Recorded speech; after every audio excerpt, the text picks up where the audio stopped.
qualifications, but it's very difficult to speak to students because you never know who is sitting among you. The Prime Minister is really also sitting among you. So it's something which one has to take into account when you speak. And the only point I wanted to say during the course of this inaugural address is I am so impressed with Mangalore.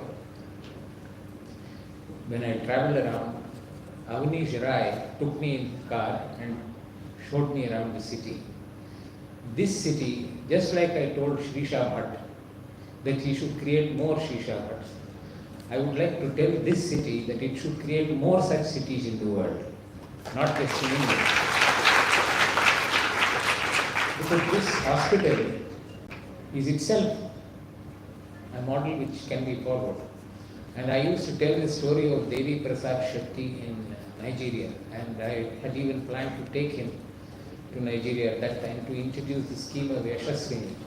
Nigeria is 1/4 of the GDP of Africa and 1/5 of the population of Africa. It's one country of 1 million square kilometers with a population of 235 million people. So, if you can apply either Dr. Devi Shetty's model or Dr. K.S. Hegade's model in Nigeria, they will be eternally grateful to you. So if somebody is interested either in this university or in any other university in Mangalore, just like I introduced Dr. Devi Shetty, I am willing to introduce them to important people in Nigeria for future. I think inaugural address is not supposed to be long because it's only supposed to do the inauguration. So this is where I will stop, and thank you very much for listening to me. Thank you, sir, for your kind words.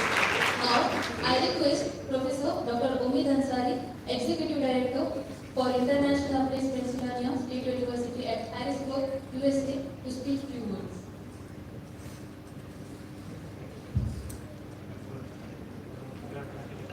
Good morning. This is an honor for me to be here. It's a pleasure to actually know that there is certain activity going on like this in India. You are the future of not just India, but the world.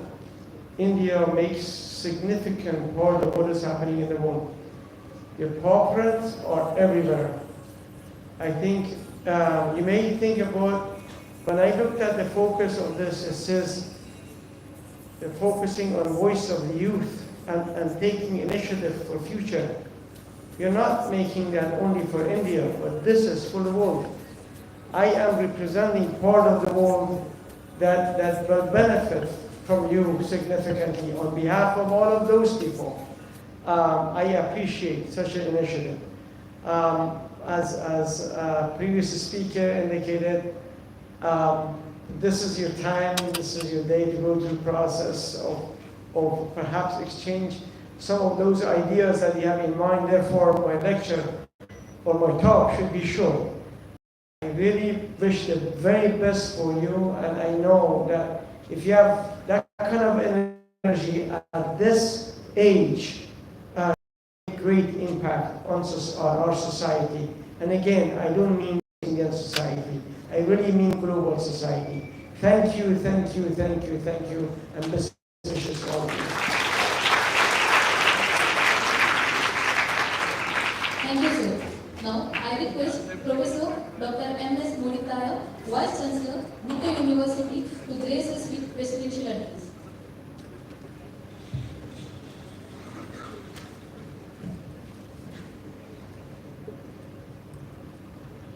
Esteemed chief guests of today's function, Mr. A.R. Ghanashyam, my good friend Professor Umid Ansari, Mr. Kumar Shetty, and the most important person who is responsible for bringing all of us together, Mr. Bhatt, members of the team, my colleague Dr. Syed, and my dear young friends. I'll just connect what these two people said earlier. Okay, that's all I'll do. Point number one. The future belongs to you, and you are the most important people, and India's time has already come. Ladies and gentlemen, there is a small book by title World is Flat, written by Thomas Friedman. I don't know how many of you have read. Has any one of you read World is Flat by Thomas Friedman? Okay, if not, let me just tell you. There is a small anecdote there which goes something like this. It says, 20 years ago in America, if a child refused to eat, the mother would say, eat, otherwise hungry Indians will take away your food. Okay? Now the same child after 20 years is going to college, he says, now the mother says, work hard, study well, otherwise the intelligent Indians will take away your jobs. You see the difference?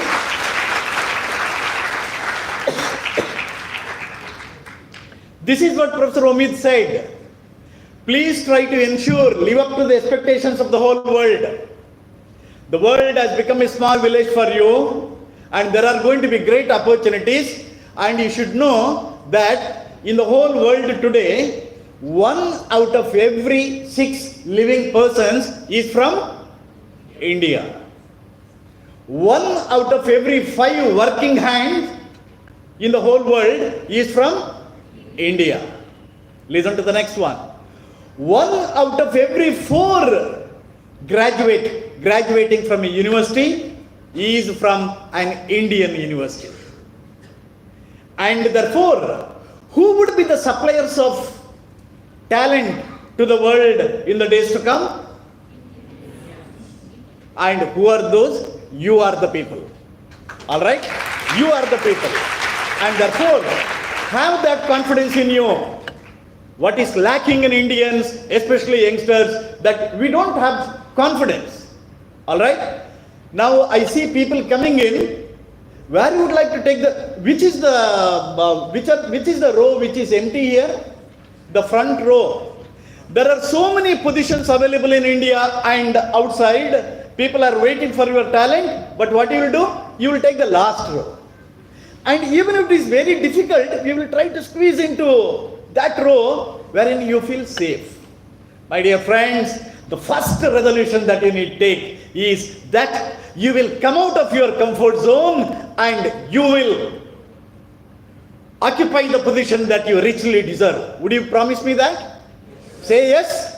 Yes. Okay, all right. Then the second important point that Ghanshyam ji mentioned, I wish to cover that. That is, look here, don't expect that everything will happen by the government.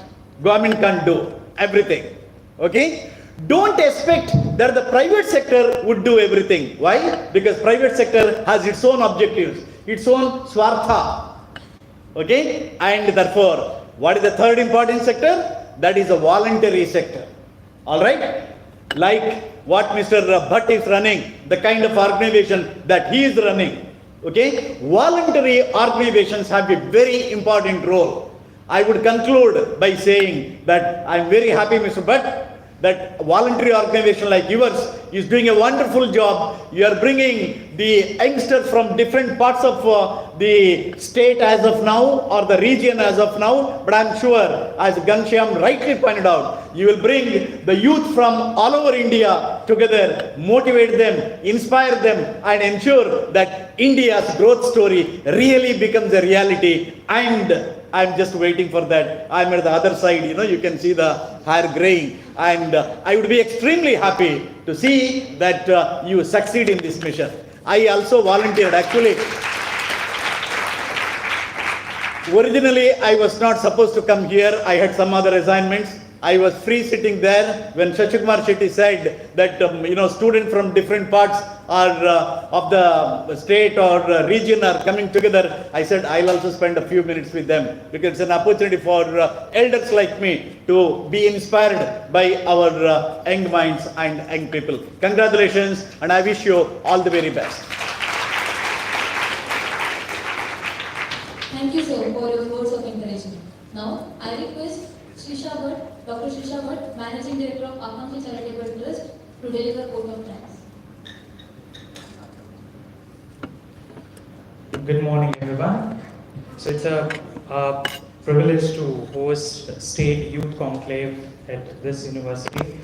As Shishkumar has said, previously we had organized a National Youth Conference last year. So this year we thought of having State Youth Conclave. So whenever we're discussing with Sir, he told like Nita is always supportive to host these kind of events. First of all, I would like to thank this university, especially from Vice Chancellor to all the management team for helping us to conduct this prestigious event here. Thank you so much, the whole team. And I would like to thank A.R. Ganashyam sir for gracing this occasion as an inaugurator. Thank you so much, sir, for being here. I thank Professor M.S. Muditaya sir, Vice Chancellor. He's inspired all of the young minds. So thank you so much, sir. I thank Dr. Syed Riaz Ahmed, Deputy Director of International Relations, Nita University. Thank you so much, sir, for coming here. I also thank Shishkumar Shetty sir, who is the continuous support for this program, and also is the NSS coordinator of this university. Thank you, sir. And also I would like to thank all the delegates who have come from different places to participate in this National State Youth Conclave. And also I request you all to engage yourself in all the sessions and all the activities that we give. And I also thank all the volunteers of this organization. Because of them, we could organize this program. Thanks, everyone.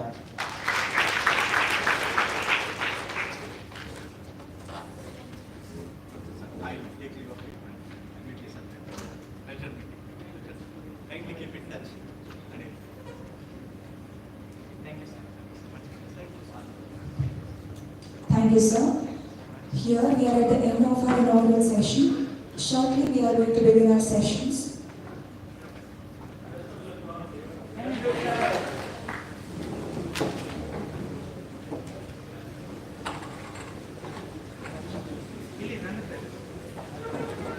Dear delegates, please make yourselves comfortable here and please occupy the front rows as much as possible because we have interaction session also later.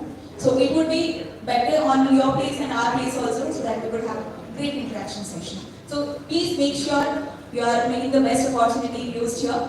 So please occupy the front rows.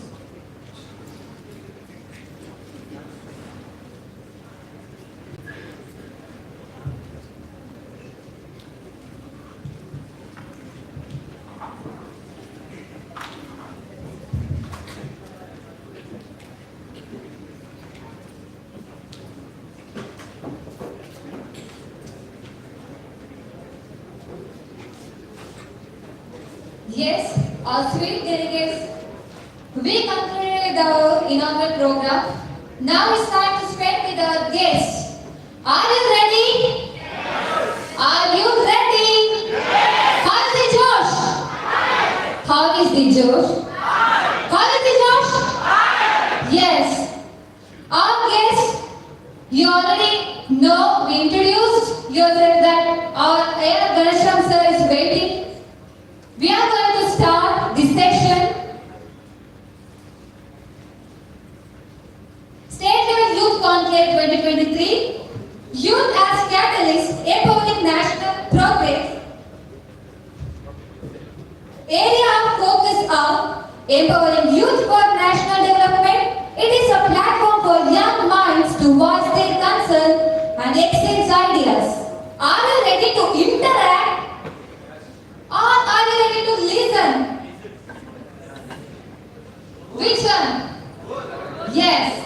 When we allow you to listen, you have to listen. When we allow you to speak, you have to speak. When we allow you to interact, you have to. You are ready for all. Yes. Over to you, sir.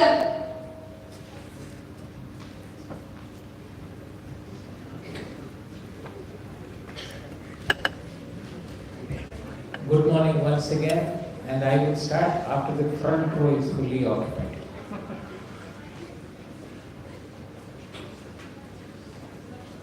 Come fast. 3, 6,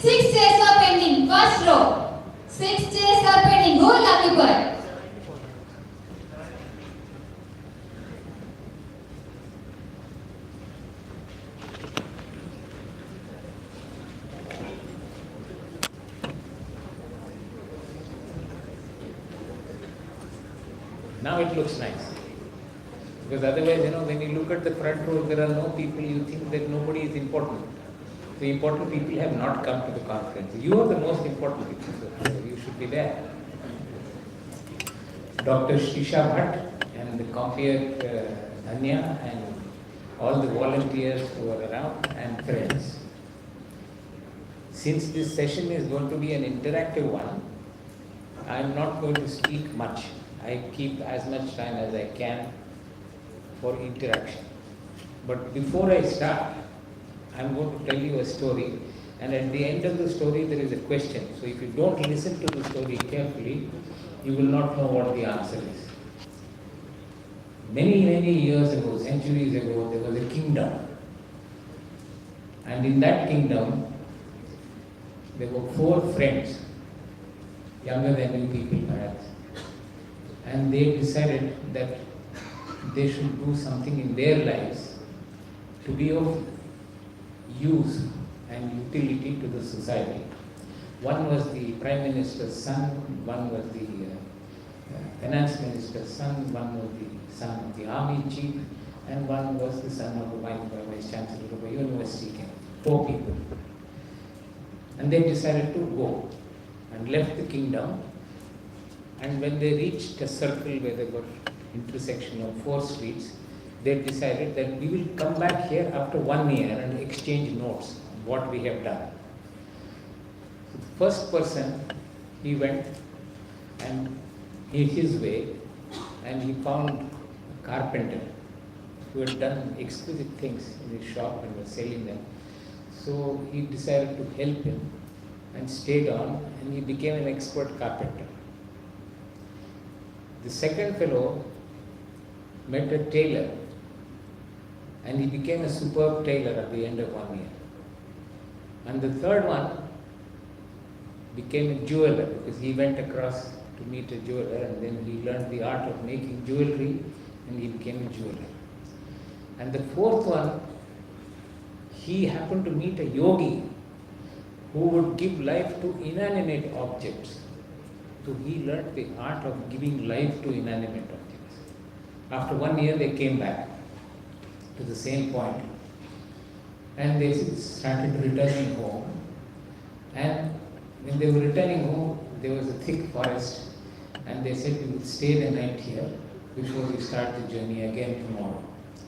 So since it's for a wild forest, they wanted to make sure that somebody is keeping a guard. They lit a small fire, and one of them said, I will stay awake for 2 hours, you people, 3 people sleep.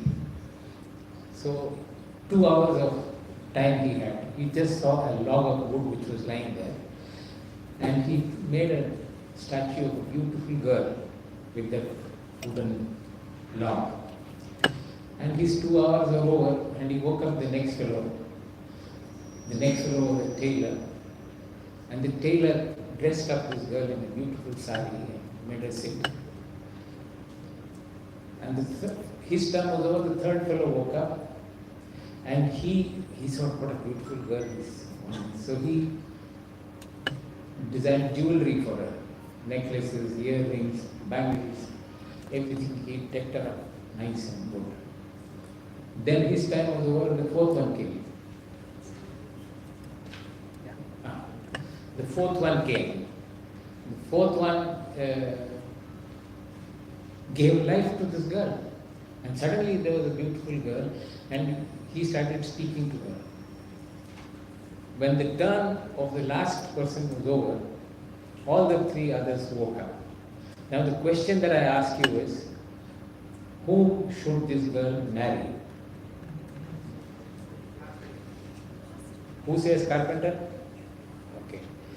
The one who gives the body is normally the father. The father cannot marry a daughter. Any other? Huh? Who?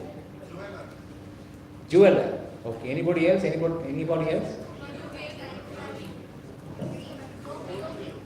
No, I can't hear you. You'll have to say. What? Yogi? No. Anyway.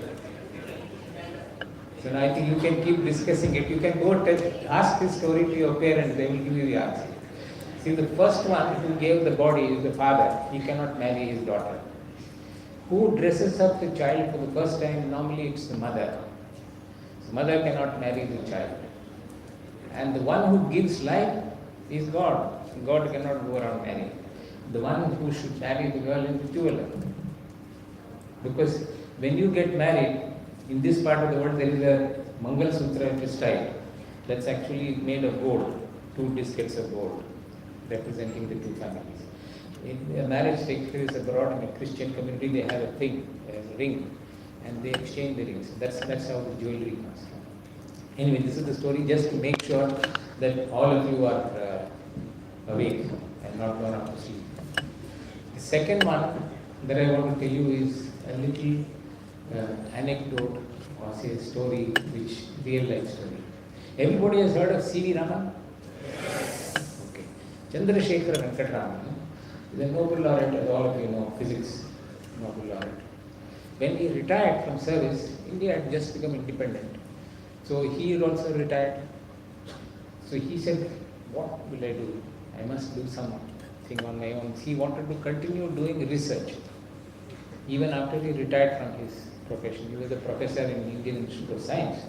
After that, he said, I will do something. So he set up C.V. Raman Institute. So when he set up the Raman Institute, he needed scientists to work for him. So an advertisement, does anybody know the story of this C.V. Raman? Possibly not. So when he advertised for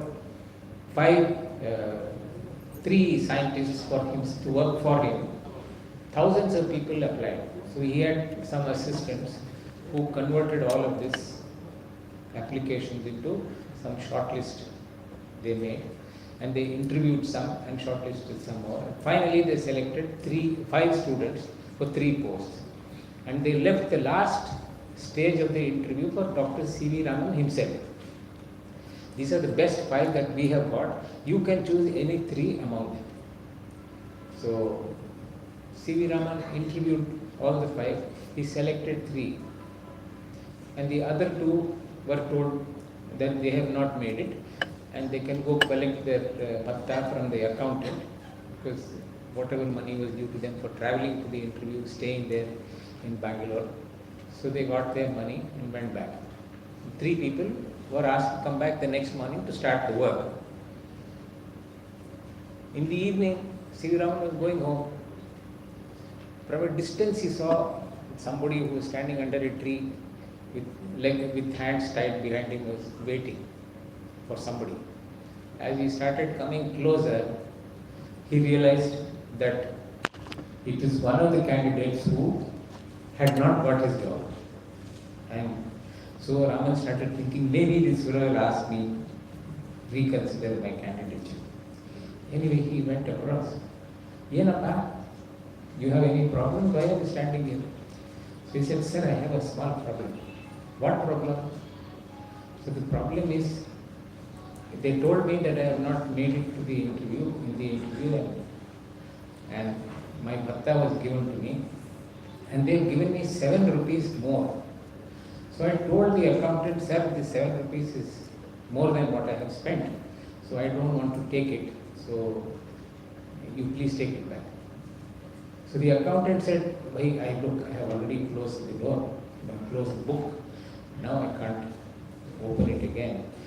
You got some extra money, you enjoy it, you won't have fun with that money. So, but I am not comfortable doing that. See, 7 rupees in 1948 or 49 was a huge sum of money. So maybe today 7,000 rupees or 70,000 rupees, I don't know. So Raman asked him, oh, you want to give that money to me? 7 rupees? Well, give it to me. So he took the 7 rupees and started walking. After about 10 steps, he turned back and said, young man, come and see me at 10:30 tomorrow.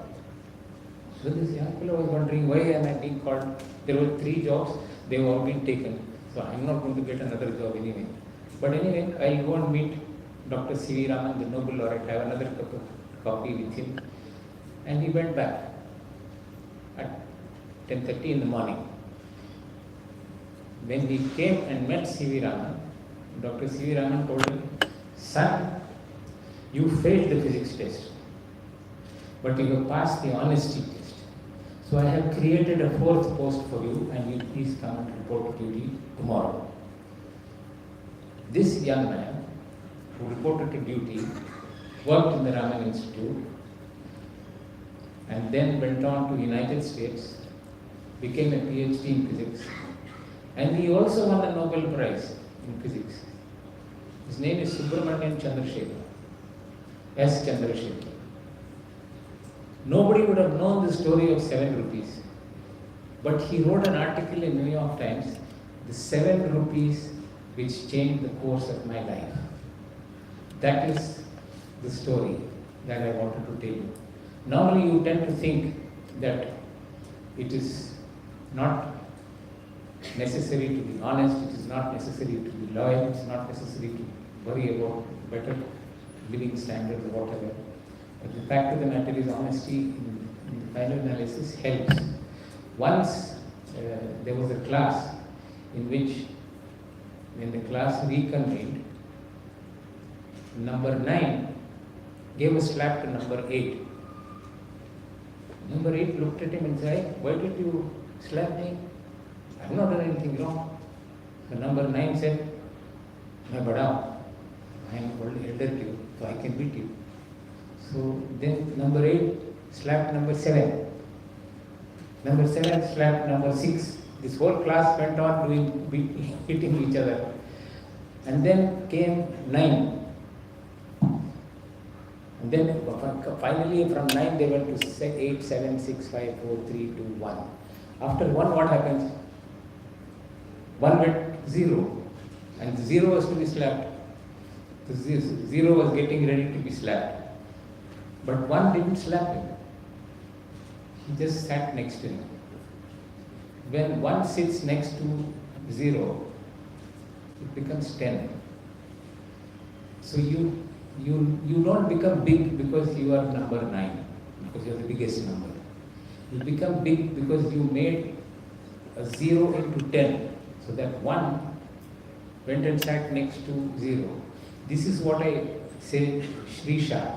Dr. Shrisha is that one who went and sat next to 0. He could have done many things and become bigger, but he stayed put and made somebody else bigger. So you become big by making somebody else big. You become big by making somebody else more interested, more exciting in his life and his profession. This is the second thing that I want to tell you. And the third thing and the last thing that I want to tell you is a story about India. You know, in the year 1999 or 2000, Chinese economy had grown, it's become big. Even Indian economy had suddenly started growing. Nobody realized that these two countries, huge populations, they were nowhere in the scene 20 years ago or 30 years ago. Suddenly they have become important, they are growing, their economies are becoming bigger and their people are becoming more and more qualified. So the Organization for Economic Cooperation and Development, it's a group of developed countries which are all democracies, OECD. They said, let us find out what is the strength of these two countries. So they got hold of a team of economists headed by one Dr. Angus Madison, a British economist, said study the history of the world and find out what positions India and China occupied in our history. After about a couple of years, they came out with a report, 2001, I think, June, they came out with this report, the world in the last 2 millennia. They found out in the first 1500 years, the Indian economy contributed 36% to the global output. 36%. It was the biggest economy in the world. And the second was China. 24% of what they produced was global consumption. Out of the global consumption, 24% came from China, and 36% came from India. In 1757, when the first British battle of Robert Clive leading the troops of the British East India Company to defeat Nawab Siraj-ud-Dowlah of Bengal. Not divided Bengal, now it's Bangladesh and West Bengal. Earlier it used to be a single state called Bengal. So he was defeated, that was 1757. Even at that time, the contribution of the Indian economy to the global economy was 24.5%. Chinese were at that time 22%. After 100 years, 1757 to 1857, India was under the British East India Company's playing field. They managed most of India at that time. In 1857, if you remember, the Sepoy Mutiny took place. Some people call it the First War of Indian Independence.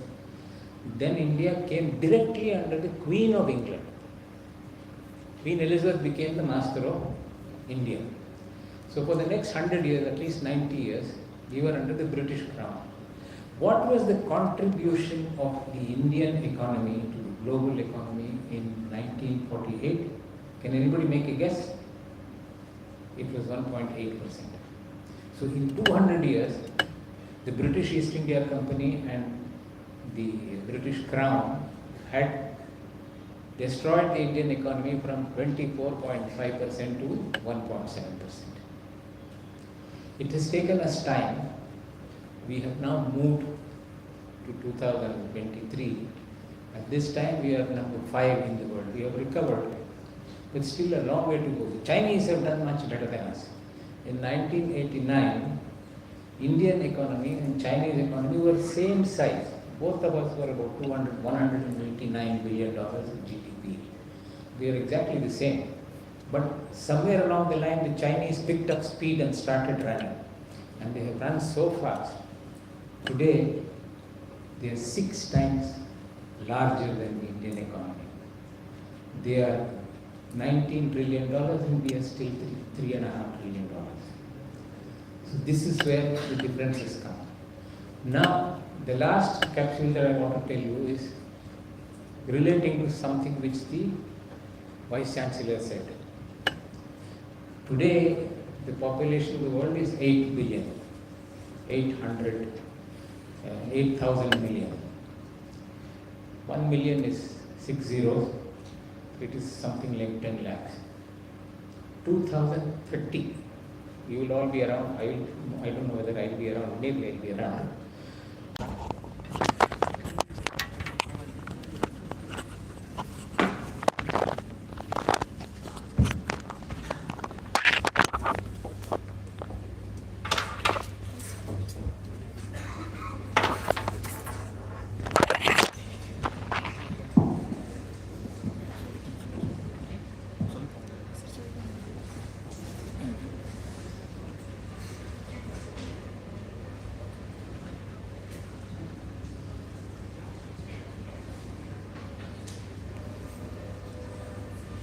Good morning, everyone.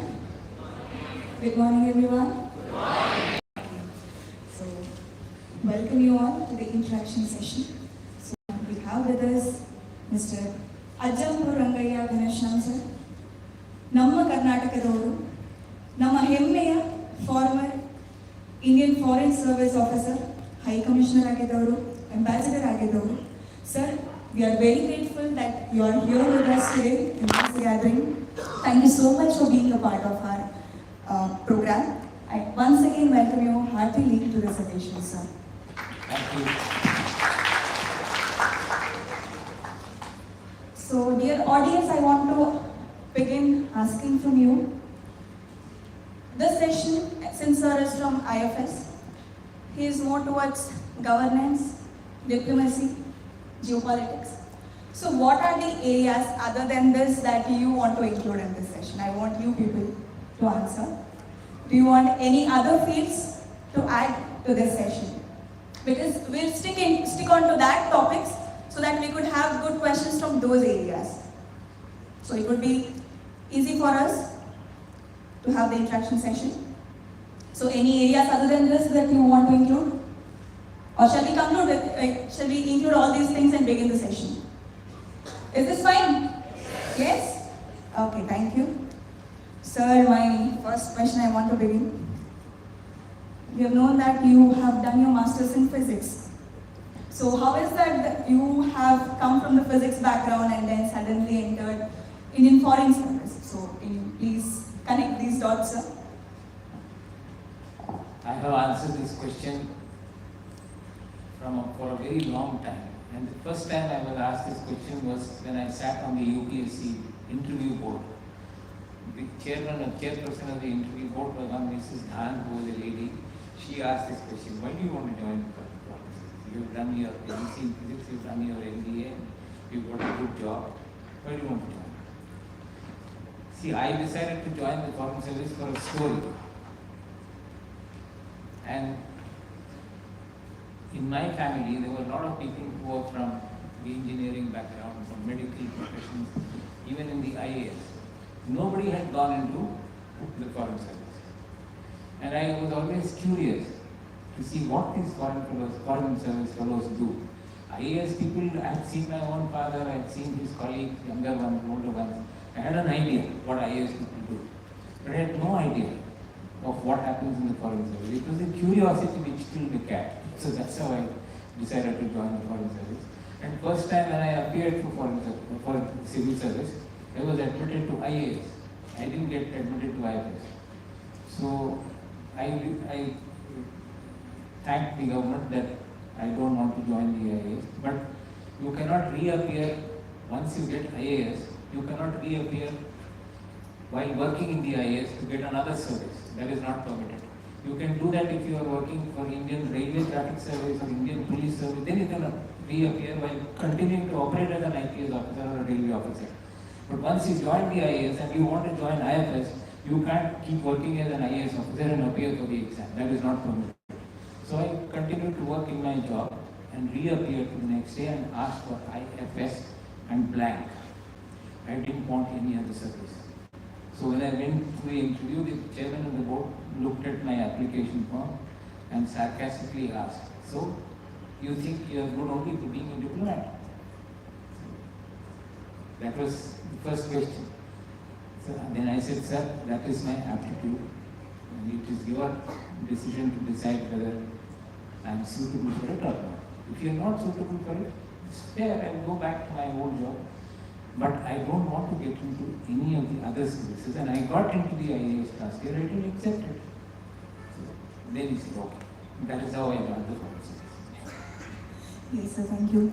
So we'll move on to the audience questions now. So our volunteers are here with the mics. Anyone who wants to ask a question? And please make sure you stick on to the topic that we have already mentioned.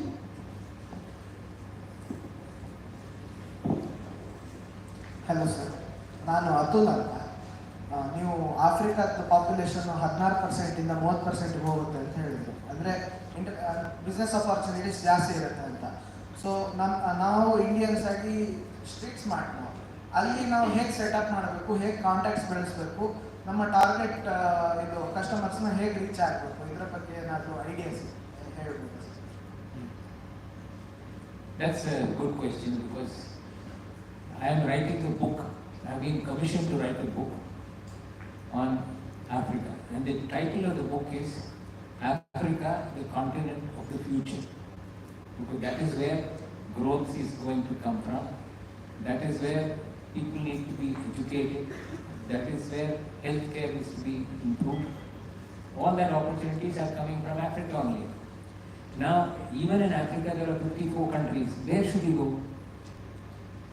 You can't go take over the entire continent. First thing to do is to shortlist identify your competence. Are you good in medicine? Or are you good in engineering?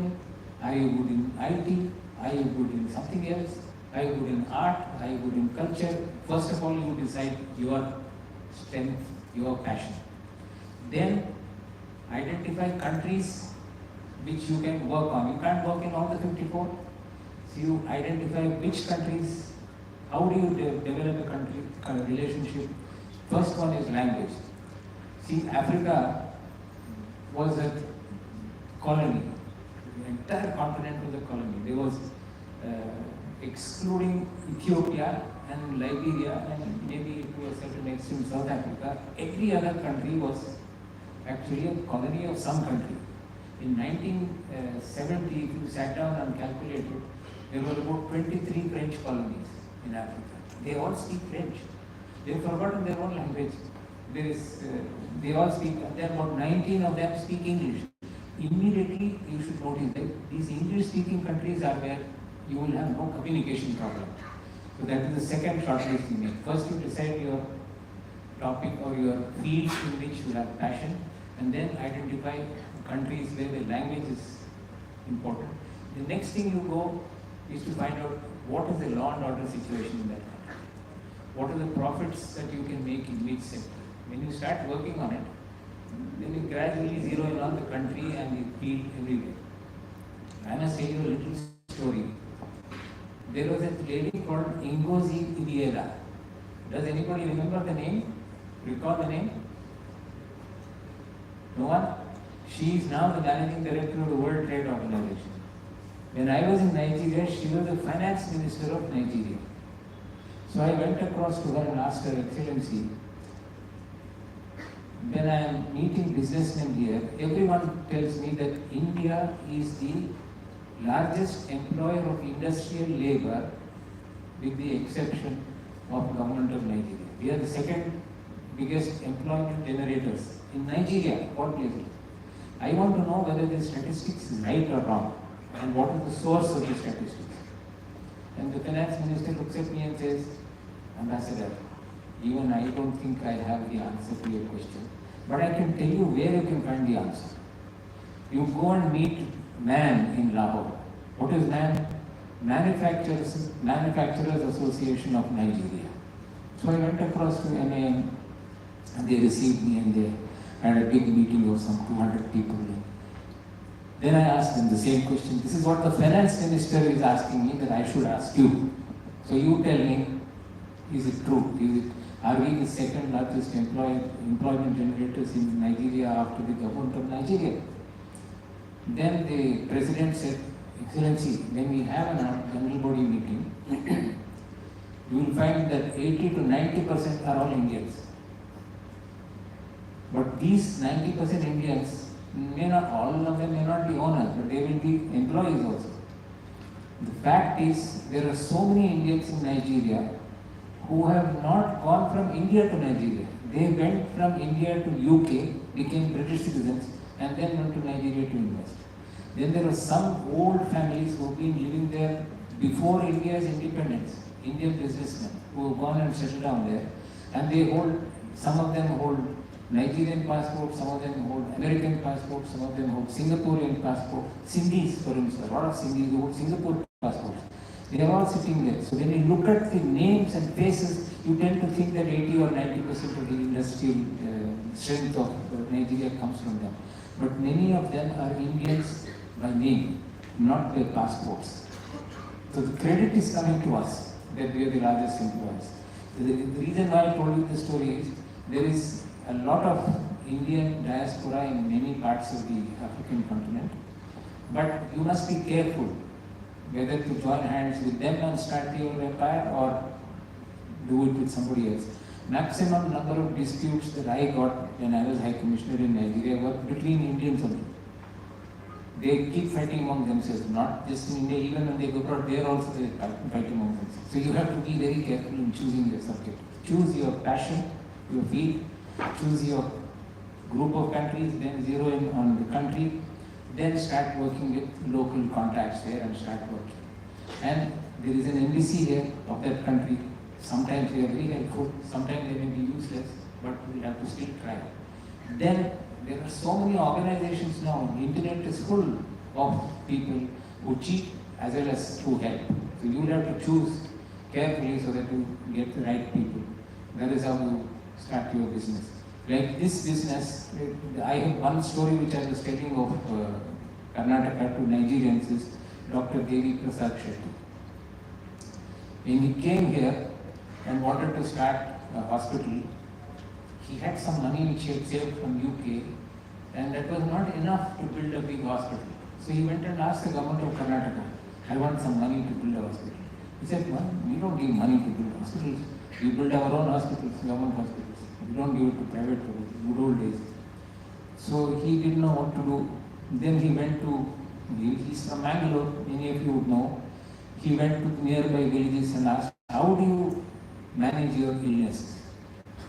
They said, we take local medicines, or if it's a smaller disease, you go to primary health care center of the government. So sometimes if it's a smaller town, there will be other doctors. But if you fall off from your bullock cart or from your tractor and break a leg, you will have to come all the way to Bangalore. There is no scope. So Devi Prasad Shetty told him, look, you give me 50 rupees per month, and I will make sure that when you fall sick, seriously sick, which you cannot be treated in the village, you come to Bangalore and treat you. They said 50 rupees a month. That's all. So yeah, I'm just giving you a notional figure, which is insignificant amount.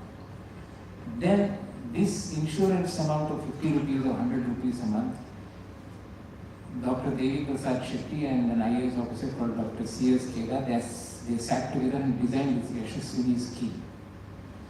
Yashaswini is considered finest model for healthcare because it collects money from the rich and treats poor patients free. That is Yashaswini. The World Bank is very fond of this, and they keep saying that for Devi Prasad Shetty everywhere in the world. So these are all opportunities that are available which have not been fully exploited, and it's for future generation like yours to think in terms of those opportunities and pursue them. Yes, thank you, sir. We all know that in 1999 December, there was a major incident that took place. That was the hijack of IC-814, Indian Airlines. So during this time, what happened? From Islamabad, a man traveled to Kandahar in order to negotiate along with the Taliban with the militants. So the man himself we have with us, Mr. A.R. Ganeshya. So speaking of that incident, recalling that incident, how was it actually to negotiate along with the Taliban with the militants? So it was so much of fear. You have put your life on threat there because you can't believe the Taliban, you can't believe the militants. There are many people on the plane there hijacked. So how was the situation actually? And how do you actually, diplomats, do the negotiation during such situations? Oh, this is a question which has been, I don't know, umpteen number of times it has been asked for me. And I've answered this question in Harvard University, in MIT, in Yale, and God knows how many other places in the world. You know, on 25th of December at 4:30, 1999, Indian Airlines flight took off from Nepal. It was supposed to be in Delhi at 6 o'clock or something. But it got hijacked. And then it went round and finally reached Kandahar. And our High Commissioner was a gentleman called G. Parthasarathi. You might have seen him on television. So he put us all the officers together and then said, look, we better keep a close watch on this aircraft. Every time there is an Indian aircraft which is hijacked, it invariably comes to Pakistan, or Pakistan gets involved in it somehow or the other. So we better be ready. So finally the aircraft came to Kandahar. So, and when it came to Kandahar, it was 25th of December. 26th night of December 1999, the High Commissioner called us to his house. He used to live next door. So we went across and both me and my wife were there, and the High Commissioner tells, Government of India has decided that Ganesham will go to Kandahar. So suddenly out of the blue, I am told I have to go to Kandahar. I don't know what I am supposed to do there. How am I supposed to go there? How long will I stay there? What am I supposed to talk to? And whom am I supposed to talk to, and what am I supposed to? Nothing. No information whatsoever. You go there with a blank hand. He says, I can't tell you any answers because Government of India has not told me any answers. They have told me that you should go to Kandahar and manage it. What to manage is also unknown. So he said, tomorrow morning you reach the airport, UN will take you, United Nations will take you to Kandahar. So in the morning I packed, I didn't know how much to pack, what to pack. And my mind was a little worried also. But more than me, we had two young, very little sons, and they didn't know what was happening. So my wife and I decided to start packing, and we did some kind of packing for basic minimum requirements, because you are not going to go and stay in a 5-star hotel there. God knows where you will be staying. So and I just took an exercise notebook of 200 pages and some pens and pencils and went across. And there was suddenly a plane, small plane, about 20 seaters plane. And I was the only passenger. So that was the first time I felt important. Oh, there is an aircraft which is carrying only me, nobody else, except the pilots. So I went, and it was a 4-hour long flight. Finally we reached Kandahar. So when I reached Kandahar, the aircraft was skiing. So much of long, it's a small aircraft and it takes longer to ski and before coming to a halt. Finally it landed. And when the aircraft ladder was thrown out, I was coming down. First thing that I see is hijacked aircraft with passengers inside, all shutters down, so nobody could see from inside what was outside, but I could see the aircraft. And then you had two people who were receiving me. One was the local head of United Nations Organization for Coordination of Humanitarian Assistance, UNOCHA.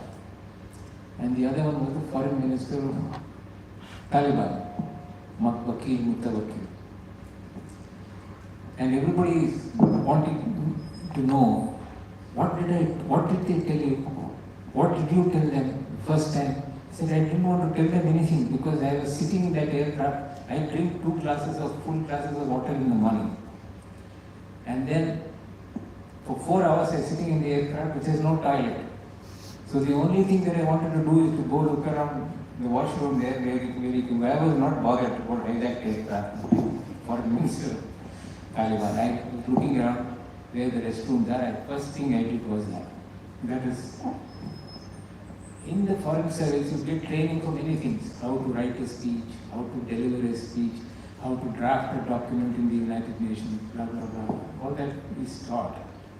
But nobody teaches you how to negotiate with hijackers. So I went across to the control tower immediately, and then I was put in touch with hijackers. First thing the hijacker does is gives me a shouting, pressing down almost. अरे आप किस देश के वासी हो? What kind of people are you? You are not worried about your 250 citizens who are sitting in this aircraft. You are about maybe 200, about 30 foreigners. 48 hours we are sitting here. 48 ಗಂಟೆ ಆಗಿ ನಾವು ಕೂತ್ಕೊಂಡು ಕಾಯ್ತಾ ಇದ್ದೀವಿ. ನಿಮಗೇನು? You are not even bothered. So I said, who says we are not bothered? I have reached here, no? That fellow those hijackers were speaking Urdu. So they were not Afghans, they were Pakistanis. So I could make out by their accent that they were not even from Lahore or Islamabad or other parts of the world. They sounded just like Karachi's people who were basically migrants from India. So that I could make out that Urdu.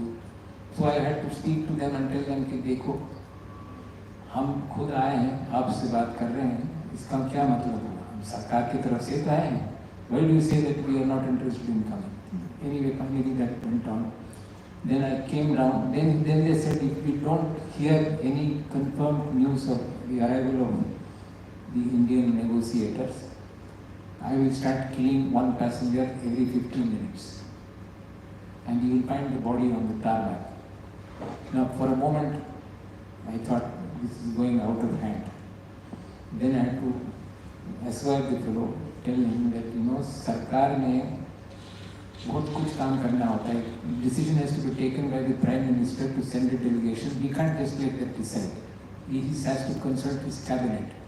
The cabinet has to give him an okay. The cabinet has to read what is written by these secretaries and the ministries, explaining why we should do what we should do. It takes a process, and you can't just like that decide. Finally, he agreed. Then it went back, and we had 5 days, 6 days of constant negotiations. And those were the days where it was Ramadan, and Muslims passed during that time. That's the holy month for them. So, and the food, Kandahar is a small town, and they would give one piece of chicken and one naan around it, and one slice of cucumber and one slice of tomato. And in 2 days, by the time I reached, all the chicken in Kandahar was over, because flight had 250 people. It's a small town, how many chicken will you have? And it's not a poultry farm. You have to buy it from local people who are rearing chicken, looking after chicken. So finally we had to organize food, everything. Then the negotiations started. For the negotiations you need the basic document. What are the demands of the other side? So we asked the Taliban to please let us know what are the divisions, what are the demands from the hijackers. So they said they have already decided, they have a paper in which they are all written, we can go and collect it from them. So we went across, they opened the door, and a small piece of paper went down. And it was windy, that paper disappeared. So I had to run, because I was the youngest at that time on the lot, so I go catch them. This was 38 demands, including $200 million in cash. And then one body to be exhumed from a burial ground, which is un-Islamic almost. And then another 36 criminals of Pakistan who were arrested and were serving sentences in Indian jails. Anyway, it took us 5 days to negotiate. Finally, we came down to 3 demands. 3 terrorists were released for the sake of 250 passengers and crew. That's how the story ended. But many people say that India should have waited or negotiated even harder, taken more long time. But then there was so much pressure on the government of India from the families of passengers who were in the aircraft. There were demonstrations in front of the Prime Minister's office, and this was a routine affair. And Atal Bihari Vajpayee was a very wise man, but then he had his limitations also. Finally, when we were told that stop the negotiations, and then wherever it is reached, we stopped. Possibly we could have come down to one single demand. Anyway, we released these 3, and one of them whom we released was the mastermind of all subsequent attacks on us, Masood Azhar. Often in Indian media they write Maulana Masood Azhar.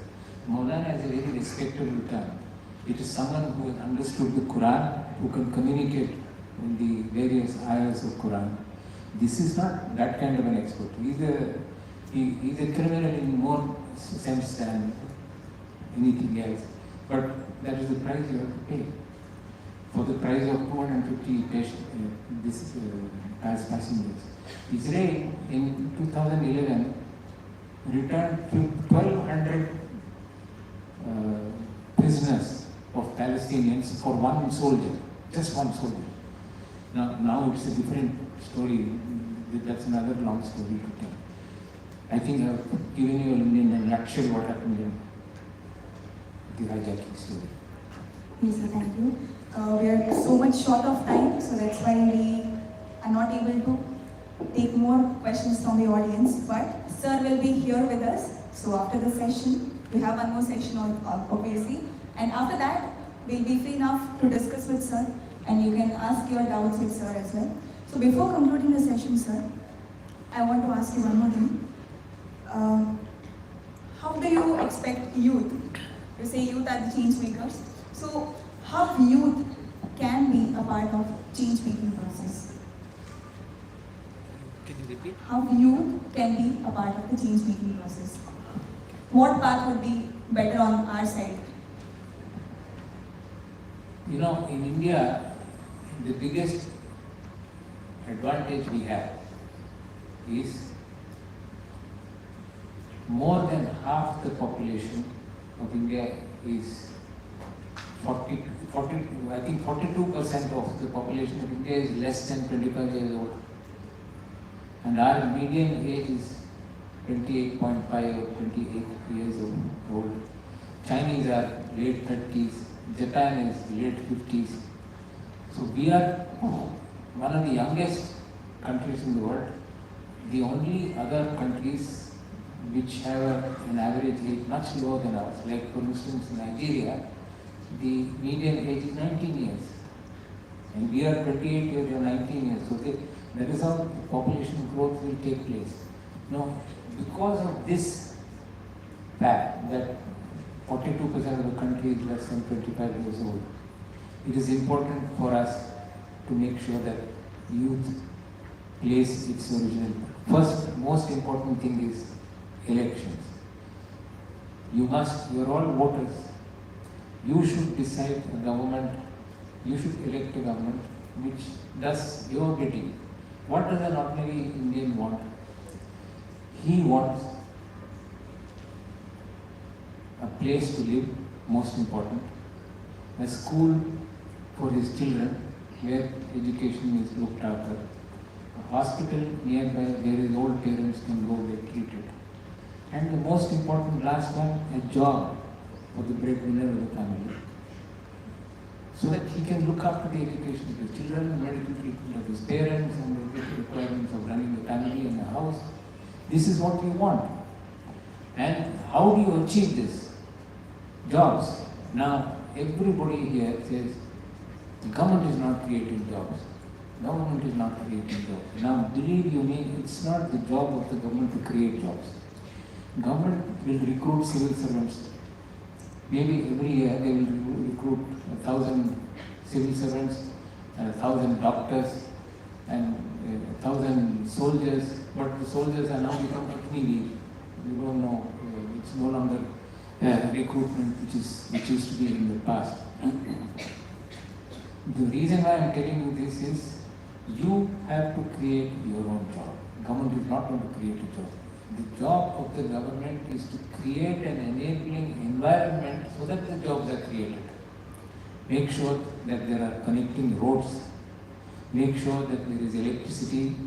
Make sure that there is water supply. Make sure that there is a facilitating and easy bureaucracy which helps businessmen to set up industries. This is the job of the government, not to create jobs. And your job is to create a job for your own self. And tomorrow's generation is not keen on 9 to 5. I find more and more people, my own children, they either want to do their own business or they want to work from home. They don't want to go to office 9 o'clock to 6 o'clock. He says a lot of time is wasted if you go to office.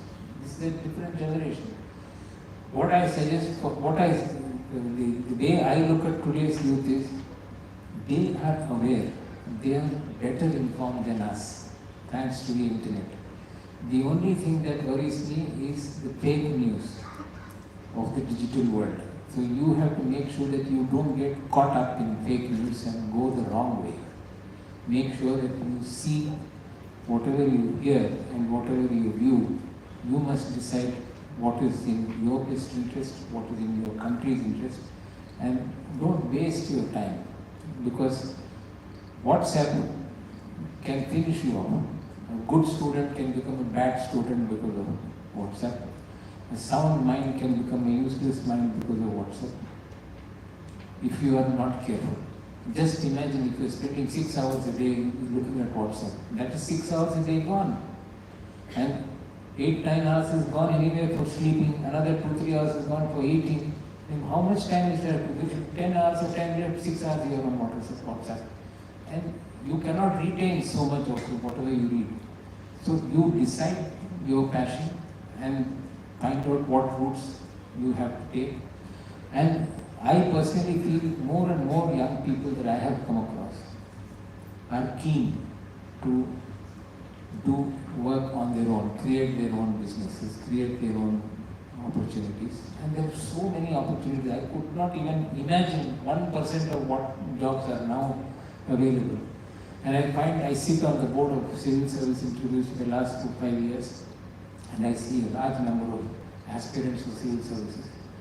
The quality, general quality has come down because everybody is old. People are, now the government has made that you can take any number of attempts. Up to 32 years, you can keep appearing for civil service. It's not, in my opinion, it is not good.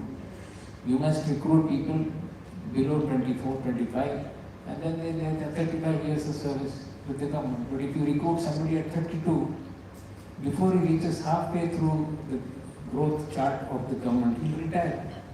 Forget about becoming a secretary or an additional secretary, he may not even become joint secretary. So there is no point in appearing for civil service if you are already 30, just leave it. If you tried for it and didn't make it, that is not the end of the world. There are many people who are doing much better without joining the civil service. You can also be one of them.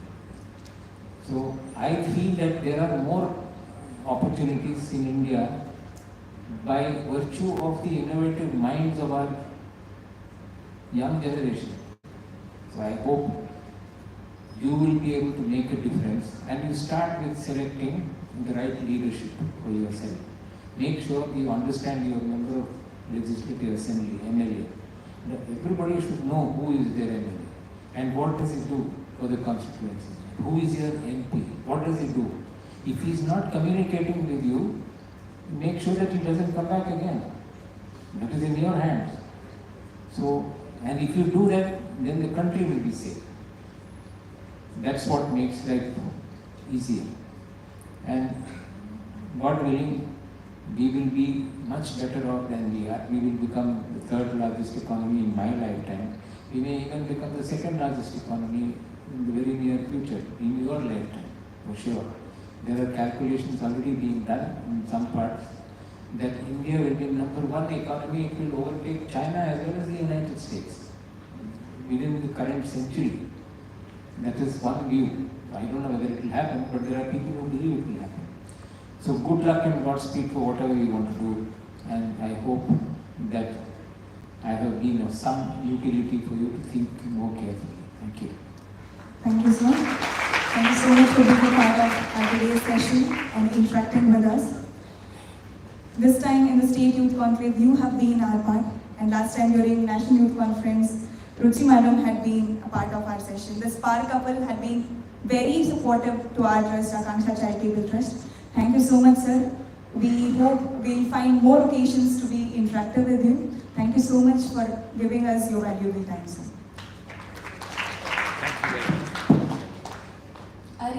Thank you very much, Tanya. I request Shashikumar Shetty sir to present a memento to A.R. Ganashyam sir as a token of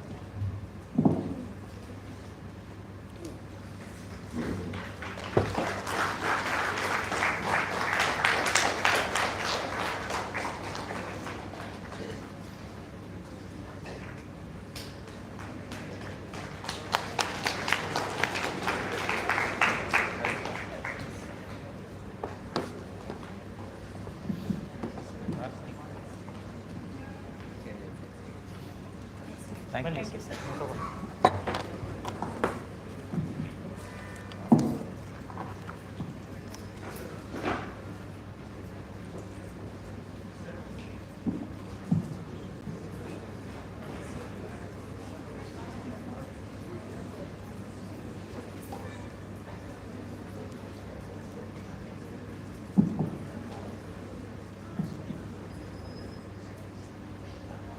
We are starting our next session.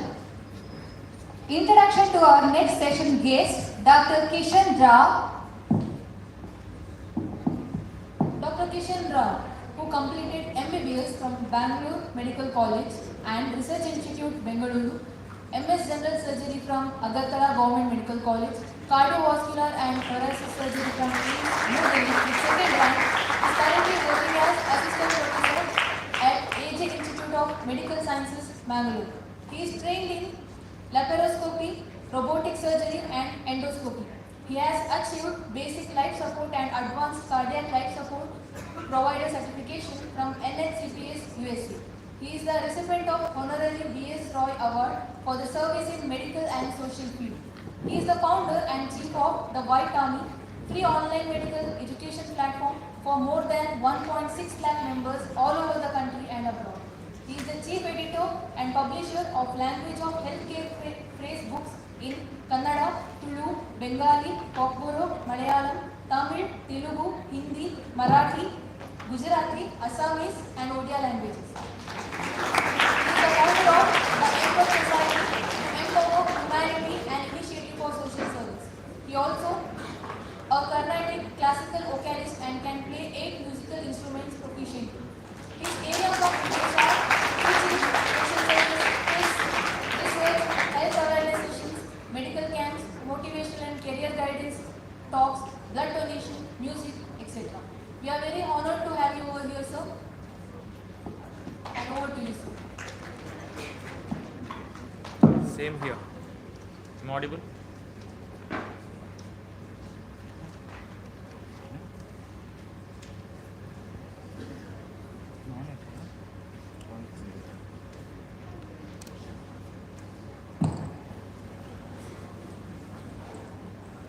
Same here.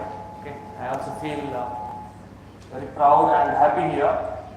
First of all, after such a wonderful talk by an eminent and experienced person like Akanksha sir, might not seem little bored or low to you all, but one thing, sir, wherever this name Akanksha is there, we every field there on the top only, like in the administrative field.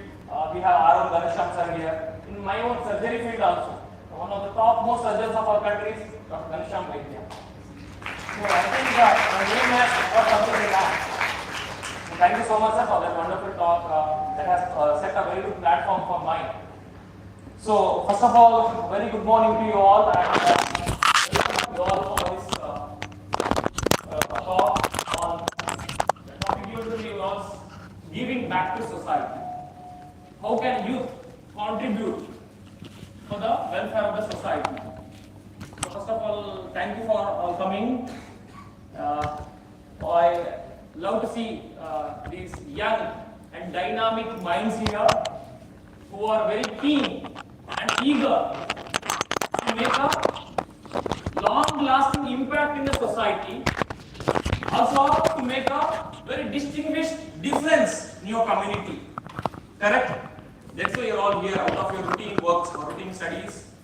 Out of only hundreds of students, only few of you have come here. That means you have that urge in you. Yes, I want to do something different. Yes, I'm not like others. I am special. I want to do some contribution to the society. Correct? That urge in you has brought you all here. Not you yourself have not come here.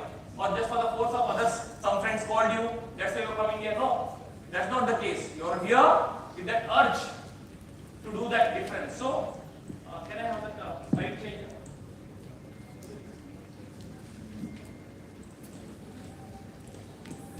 Today, particular talk, 20-25 minutes talk, I'll not bore you much. I have some 5-6 slides in which I'll be narrating my own story. Is it okay? Yes. It's not exaggerating or boosting oneself. Why I am telling my own story? Because you can relate better then.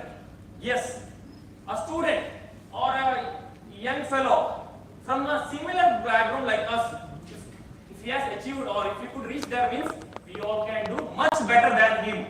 That's the aim.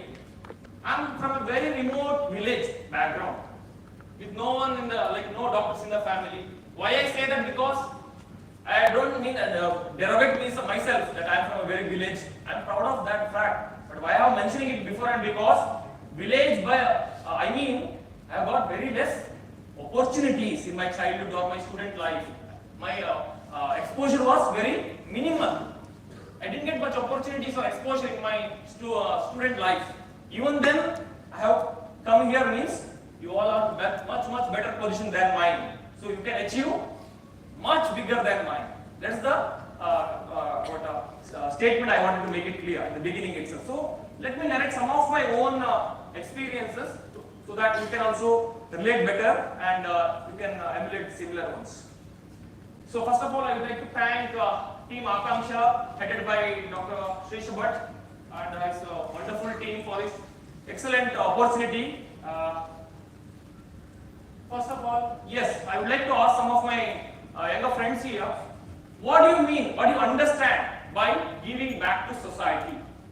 Why we should give anything back to society? What's the need? Can anyone please help me with the answer? What do you mean by giving back to society? Yes, please. Good morning, Sita. Yes, very well. Right. So basically, whatever we get from society, it's almost a two-way road. Whatever we get, we need to give it back. So in a way, giving back to society can be in the form of gestures or actions that we as individuals do to just reciprocate the exactly what. Same thing I was expecting. You know, great Greek philosopher Aristotle. Yes. We all have heard, no? He said, not now, centuries ago, human being is a social animal. We cannot live alone. We live in a society with the mutual understanding and mutual benefits. Okay, I can't live alone. We're all mutually dependent on each other. How much I may have crores of money, I have all the assets in my world, but still, can I live alone? Is it possible? I have hundreds of cars, man. Not one, 100 of cars. Can I live alone? No. I have to be dependent on this society or you all for my sustainability. Correct? So this becomes a moral obligation. When I am dependent on someone or something, I have to enter something, I have to help it out in some or other ways. So social responsibility is the first thing. That's the importance of giving back. We have a social responsibility or a kind of moral obligation to give back. I'll give my own example. I did my, as they mentioned, I did my basic undergraduation, MBBS from a Bangalore Medical College. Free seat, merit seat, full free. I completed my entire MBBS in maybe just less than 50,000. Okay? So, how it came? No, nothing great about that. All that came at a cost of what? Whose money? I see, yes. I have done it at the cost of your money. Yes. I have not spent, but others have spent for me. The seat free means, okay, there is no expenditure at all, there is no free, I'll sit on the road, no, not like that. Everything is at a cost, comes at a cost.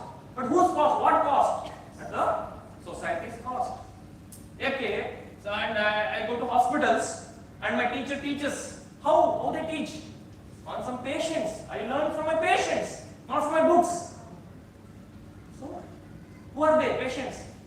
Is there any obligation for him that I should be like an experimental piece for any student? No. But still he cooperates. Yes. If today I am helping him to learn, today he may in turn do serve some other people. Understand? So he is also contributing to my education, my progress. And what happens immediately? You see, you are bound by so many obligations now. So all the taxpayers have contributed for your education. So many thousands of patients have made you a doctor now. You can't just leave them like that. You have to, so that's why doctors job. You understand why it is 24/7 or they say no, doctor should be available, back and call all the time. This is the reason. Okay, nothing great about that. That's why I'm ready now. Any patient ask me for any help, I'm ready to do any time because I have become doctor because of them. Because of patients, I'm a doctor. So doctor is for patient. That's the responsibility, social responsibility we have. What is ripple effect? What is ripple effect? Dear friends, small acts of kindness makes a lot of difference. Small acts of kindness. For example, I'll tell for everything, every point, I'll mind one example and I'll give you one more idea to you so that you can also do the similar thing. Is that okay? what I did, during my second year, third year BBS, was just knowing few medical things. Sundays, I was free, electrically free on Sundays in Bangalore. What to do? I don't go out, I don't roam around the malls, I don't have much friends, or I don't have anything. Sundays I'm free. What I used to do? I used to go to a nearby slum or nearby park or somewhere like that. I go, I have little knowledge. Although I'm not a doctor to treat, I have some knowledge about the medical conditions. So what I used to do? I used to go to a park on Sundays, sit. Some kids would be playing there. I used to call them, please come here, see what I bought for you, something, come. They'll come, then I'll test their teeth, dentition. That's all right. You know, kids, what the most common problems they will have? Caries they will have, visual problems they will have. All those things I used to check. For that, you need not be a doctor. Anyone with a minimum common sense also can do that. So I used to check that, see, to show your teeth, okay. See how much is this, okay. Can you see properly? Close your eyes and check. All those things I used to do. And if I find any problems in them, I used to tell, please call your parents. Yes, they used to call the parents, and I used to tell them, see, your baby has got some caries. If it's treated in the early years, it can be cured. Otherwise, you need to have a root canal or bigger surgery, or it may have to be removed. See what I did? Small gesture of kindness towards the kids. It could have saved, see, vision. Otherwise, in 1-2 years, the vision would have gone. Just my small intervention at the early years that saved his eyes. What happened? I started initially with the all alone. My friends started noticing it. Yes, every Sunday Kishan is going somewhere and doing something. Let me also go with him. Let me also do something. So everyone started joining me. White coated army. I built a white army means what? White coated. White coated doctors. Uniform. What is the uniform of white doctors? This white coat. Doctor means first thing comes to our mind is the white coat, apron, right? So what is army? When you hear the word army, what comes to our mind? Army means what? What is this? Discipline. What is that? Army means discipline. Everything. See, nicely they do discipline. So what is white army? It's not some racist army, but it is white coated, like-minded, disciplined army of medical students. Started with one fellow. Now it's have more than 2 lakh members all over India and world. Okay, small act of kindness it started with. I started with one simple WhatsApp group. What I used to do is, from childhood I had this urge or passion for teaching or helping others. What I used to do, I used to go to hospital. My hospitals were Bangalore Medical College Hospital means one of the biggest in the country, one of the best in the country. I used to get all variety of cases to see every day. I used to take a photo of the case, interesting case, and post it in the WhatsApp. And everyone will learn that. Everyone will learn that. By evening, I used to put the right answer for that case. What is the case? How is that? Everything. So everyone could learn. That was a initial. Nowadays, WhatsApp is not a big thing. In my time, it was a starting of WhatsApp. Nobody knew that social media, WhatsApp, all those things. So that made a lot of impact. Second group, third group, fourth group created it. Filled. I had around 60-70 groups to manage every day. Around 50,000 students on WhatsApp I used to manage with these questions and all every day. Okay, small ripple effects. Personal growth. Yes. Ultimately what? You do all those things. For what? You have come here. For what? You are? By doing something, ultimately you yourself transforming for the better. Personality development or personal growth. I have done so many things. Ultimately what? That led me to here. Once upon a time I was also sitting there to transform myself or to learn. Now I have come here. Tomorrow you will also come here and tell you. So that's the importance of giving back. When we give back, my motto of White Army is help others to help ourselves. When you help others, see, by teaching others, who gets more maximum benefit? It's you. You learn a topic and teach him. Okay, whether he will understand or not, you will definitely understand what are your lackeys, how much you understood, how much you really remember things. Correct? He will be just sitting and looking at your face. But correct, no? By helping others, who is getting benefited? Help others to help ourselves. are the ways to give back? What are the different ways? Okay, yes, now we have decided that I want to give back to society. What are the different ways in which I can? Volunteerism. Now, the best ways are Akanksha volunteers. So many of them now come here. They also have their own colleges, education and jobs, everything. Still they have come. One workshop is there conducted. So they all have come here. What makes them to come here and to take part so actively? Can anyone, I want to take it from you only, better. Instead of me telling, one of you, any senior volunteers here? Yes, you only, please. Hello. Yes, you are? I'm Avnish. Okay, Mr. Avanish. What made you to join this Akanksha team? You are a volunteer, right? Yes. What made you to join this Akanksha team and how are you getting benefited by Akanksha? Actually, Srisha sir was my sir. Okay. He used to take You LSE. my junior, now join here? No. There was just a message that was with our friends circle that there is this organization which is doing things like this. So initially I was free on Sundays and Saturdays. I thought, why not do something else than what we are doing regularly. There was no special motivation to do this. But later, one by one, everything joined and we started enjoying doing this. Every Sunday when we go out, meet kids, teach them something new, with the happiness in their face, we could also get more happier. So that motivated us to be here. And then whenever there is a new message that this is being organized, some new event is being organized, from normal or mundane things, it just gets a change and being in a group doing things for the betterment of the society. So this motivates us. It keeps you motivated to do more and better. Yes. Excellent. Please do your best.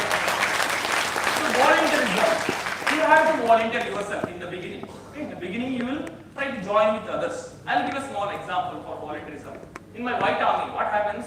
It's a big network of students. One student volunteers. He takes a case, very interesting case in his hospital, and he volunteers himself to present that case in an online platform. It's a big platform.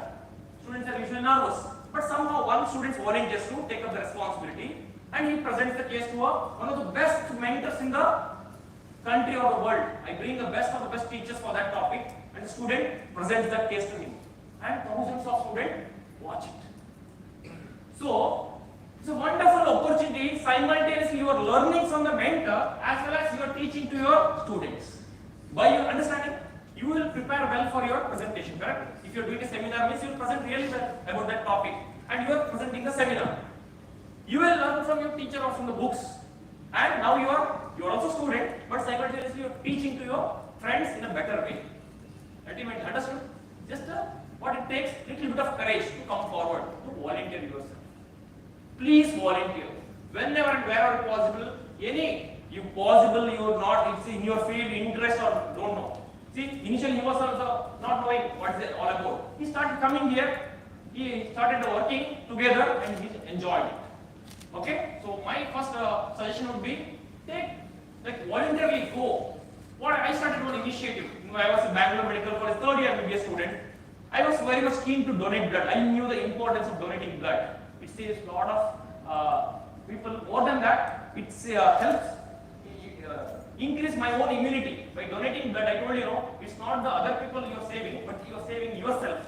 How? By enhancing your immunity. When you donate blood, you get rid of all the old blood cells and you get new blood. So who got benefited by blood donation? You think I saved his life? No. You saved your own life by donating blood. Okay, so I started one data system. As a student like you all, my name is Kishan. I am from BMC. My phone number is this. My blood group is O positive.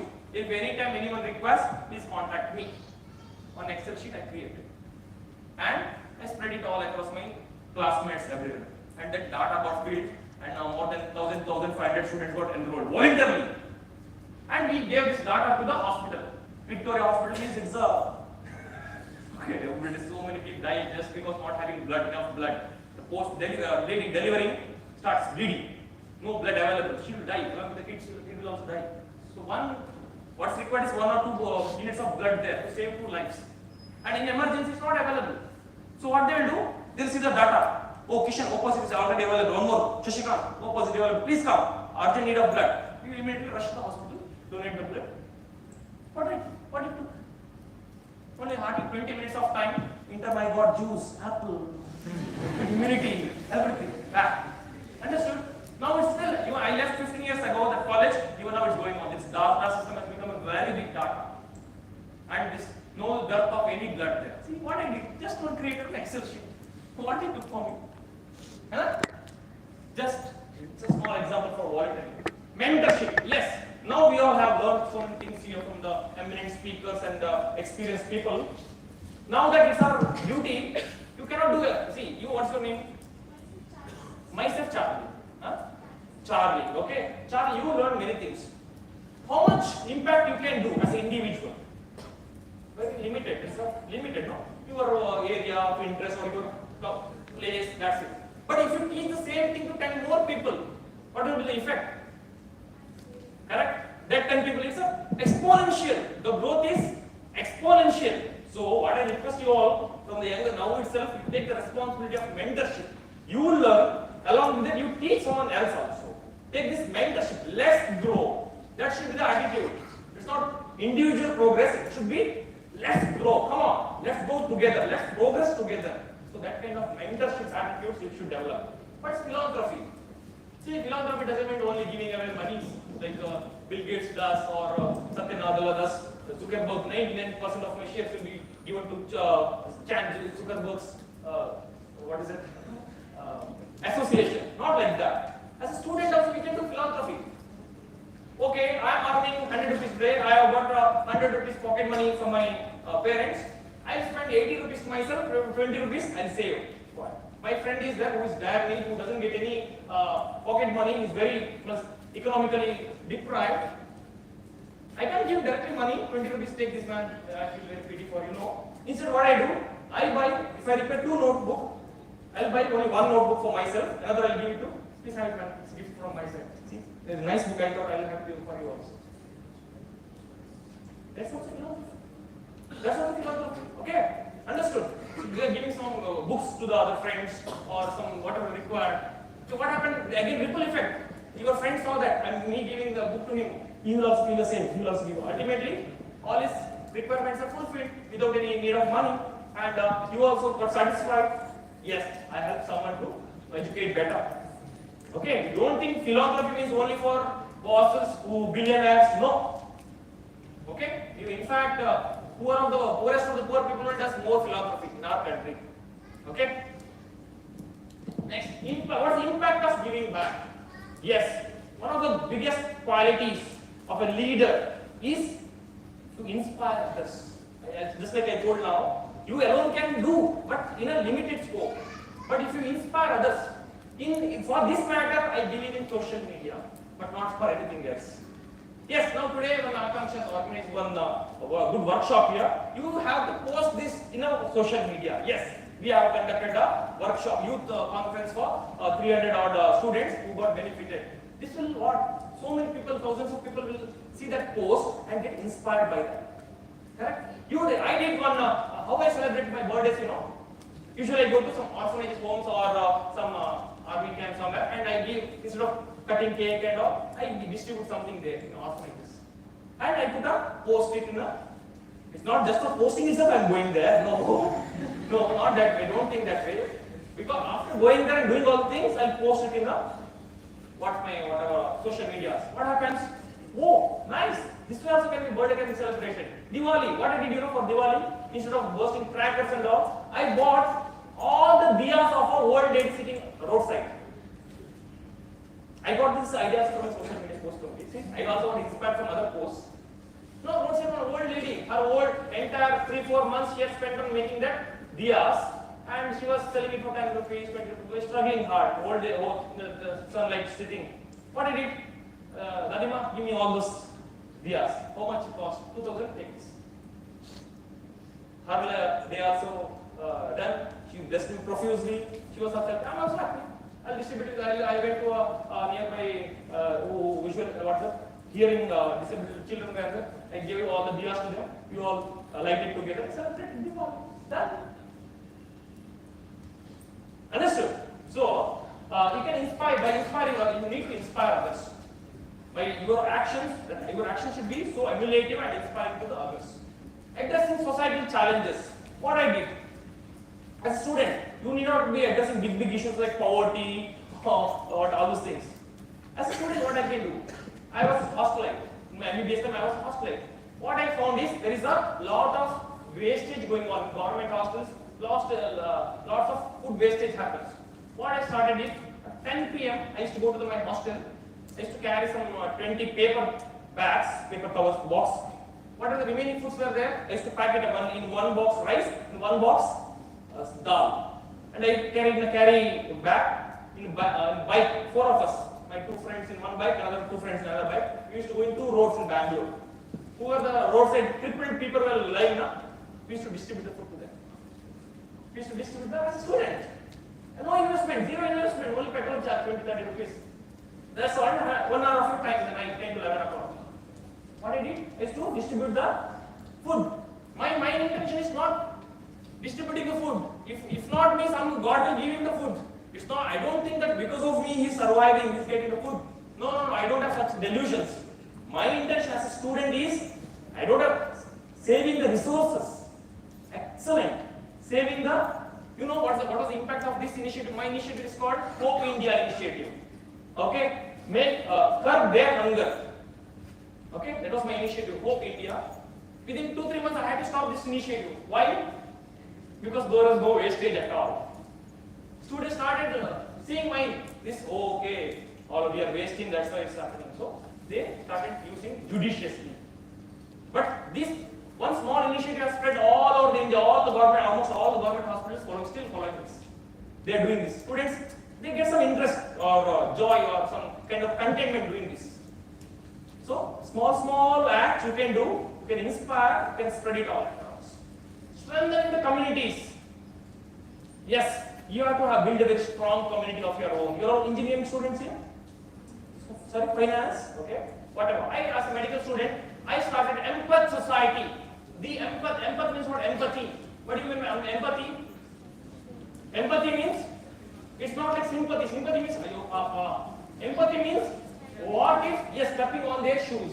What if my own brother was there in this condition, suffering like that? What if I myself got injured like that? What I would have done? That's called empathy. So doctors should have this. I just qualify for doctors to have empathy, treating everyone as his own family members or his own siblings. So I started Empath Society for all the doctors or medical students to develop this empathy and compassion. I built a very strong network of this, and we regularly conduct medical camps, awareness camps. I don't believe in treatment. I believe in preventing. 75% of the disease can be easily prevented. Only 25% of the disease requires treatment. Correct? So Empath Society was the initiative to build a strong community. So engineering community. What is the problem with engineering community right now? Is unemployment maybe or lack of skilled personnel. So you find out such small lacunae and try to cope up with that. Understanding? Okay? So you need not worry about the nation's problems. You just be concerned about your own community's problems. What common engineers are facing? How can I go about this? Clear? Okay? So try to have some ideas to strengthen your own communities. So during all these different ways of dealing with the giving back to society, we come across some of the obstacles, practical obstacles. Like, yes, you have to manage between you are a finance student, no? You are a student, you have to learn, study, and also manage some family works also, and some obligations also. So how do you manage time? I think nobody can answer this question better than Dr. Shish Bhatt is here? Out? He's a wonderful, Dr. Shish is okay anyway. He's a wonderful person. I always follow him. Wonderful person. He is a teacher, lecturer in a college. He manages that. He's a founder and manager of such a wonderful charitable trust. He does so many. Dr. Shish, I was asking a question about this. One practical obstacles which come in our way as a hurdle when we want to execute this giving back to society is time management. They are all students. They have to manage their studies also. Meanwhile, they have to from your charity works also, they have volunteers. They face this dilemma whether I have to give importance to studies or I should be giving some time to which are more interested in, like a NGO organization. So how can they manage the time better? Because I told you are the best example. You manage multiple things at a time. You give enough family time to your family. Also, you are a small kid. You manage them. And easier. Yes. You take from now only training started. See, from 1 year to he keeps always parents always happy. He keeps taking them to all the trips, everything. He keeps his entire team happy all the time with so many activities and everything. He is a wonderful teacher. He has does a lot of activities. The Grantha Mitra is a wonderful initiative. So how can one person can do so many things at a time? How do you manage? You have 40 tasks in a day. Nothing like that. I think from students' perspective, I think they have their answers. I generally ask them to check their screen time. Okay. Generally the screen time, whenever I ask them, just to check. So generally their screen on time will be 8 to 9 hours. And I ask them whether you use this mobile for 8 to 9 hours, any productive? No. So I think there is a time. They can give it to their life, like by volunteering. Priorities. Yeah, ultimately it's about priorities. So I think if you come down with the screen time, I think you can do better. But of course my screen time is not very low because I have to be in touch with others. But still, yeah. See, my example I'll give you. My student life, I used to manage everything. They told us so many things. You might have wondered, how can I do anyone, one person can do so many things. What I used to do, I was a university badminton captain. And I used to play all the musical everything. And I also study topper also. How I used to manage this? If I go, for example, if I go to a tournament, I went to Pune for a badminton tournament 5 days. What happened? I have to focus there for only about badminton, winning the tournament. But I still am a medical student. All my friends will be what they will be doing. They'll be studying hard. I lost my 5 precious days. When I come back, I'll be having a burnout moment. Oh my God, I wasted 5 days playing there. All my friends are studying very hard. I did, my God. Okay. So, what I do now with the pressure, I will study. Understood? What your friends are doing? 10 hours they are sitting in front of the book, but how much quality was there? Only 2 hours they studied, rest 8 hours they were thinking about you. My God, I am studying here, my friend is playing and enjoying there. Whether yesterday status, let me see. You are not good, then his time will be wasted there. But you have do you have blood pressure? Do you have BP? Anyone has BP here? You have BP? Yeah, excellent answer. Excellent. All of you have BP. If you don't have BP, you will die. Correct, na? What it is? Essential BP means normal blood pressure you have. If there is no pressure at all, you are science students or finance students, without any pressure, will any work can be done? Any blood will flow without any pressure? You have blood pressure, but it is within normal limits. So if you have some pressure, anything pressure like that, you will study well. Without any stimulation, without any pressure, you will not study. It will be just, book will be open, maybe Facebook or textbook, okay, you will not be studying. So, sometimes we have to prioritize things. Yes, today I have spent 5 hours there, I will come back and cope up with that time in some other way. So you are matured enough to understand all those things, time management, I need not go into details. Resources and funding. Mine is a free online teaching platform, but I still spend 25,000 per month. Total free. I never collected even single rupee from any of my members so far, but I have to still spend 25,000 every month for so many years now. It becomes a big burden on me. So I have to look into this funding and resources also. For your any activities, now you are students, you don't have much any source of income, you have to find out some source of funding. What I did, again, in that also charity. I created one book. They told us so many books names in the Malayalam, Tamil, so many things they know. 12 languages, I published a book. Simple PDF, nothing. 50 pages, simple PDF. What is the book, for that? You have come from? No, you are from Tamil Nadu. You have come from Chennai to Mangalore to study engineering or medical, not medical. You don't know local language. You have to know how to interact with the patients. You can't expect the patient to know Tamil. You should be knowing Kannada. So what I did, there's a medical doctor's language, whatever is there. I wrote it in the local language. I translated it to all the Indian languages, Bengali, Malayalam, whatever languages I translated. Now any students from Bangalore going to Assam will buy my book. I'll just nominal fee of 50 rupees I'll collect for each PDF. So every day I didn't invest anything for that book. Zero. One PDF I created. But I distributed for the students for 50 rupees. They will got a lot of benefit out of that. Okay. Every day I collect 500 rupees, like the 10 books will be distributed. I collect 500 rupees. This 500 rupees, 15,000 I collect every month like that. This should be utilized for again for students. Understood? So you have to find out your own ways like this. You can't keep dependent on others. You give me money, you give me that much, I am doing this great work, you give me 25,000. Why anyone will give to you?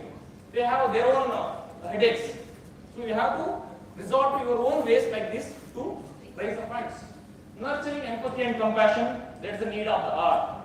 As students, we are becoming more and more mechanical. Mechanical means not tech savvy. Mechanical means no emotions.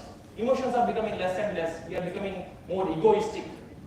So we have to become more, any field for that matter, financial or engineering, whichever field you go, the two characteristics which makes you outsmart others is empathy. As a boss, you are a boss, you have to have empathy for your employees. Yes, if he could not do means he had some problem. Otherwise he intentionally didn't do that. If you have that kind of empathy or compassion towards others, that will take you way higher. Okay. So it's done. Not going. Next slide. Okay. So on the one, just 5 minutes more. Organizers. Sorry. Being a doctor is way beyond healing. My perspective is doctor means the word meaning, Latin meaning means to educate others. You know, doctor is not treating others. Doctor word meaning literally means to educate others. What I have learned in the last 15 years, I will try to teach you in a simple language in 15 minutes. That's my duty as a doctor. Okay, so it's way beyond healing. A doctor's job is done when he touches not only the patient but also society at large.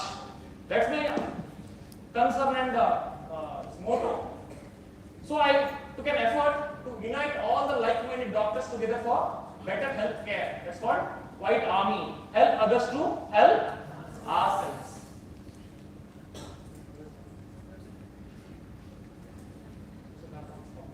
So it's a band of white-coated, like-minded medicos who share their knowledge in our platforms and discuss medical issues to bring out worldwide revolution in medical education.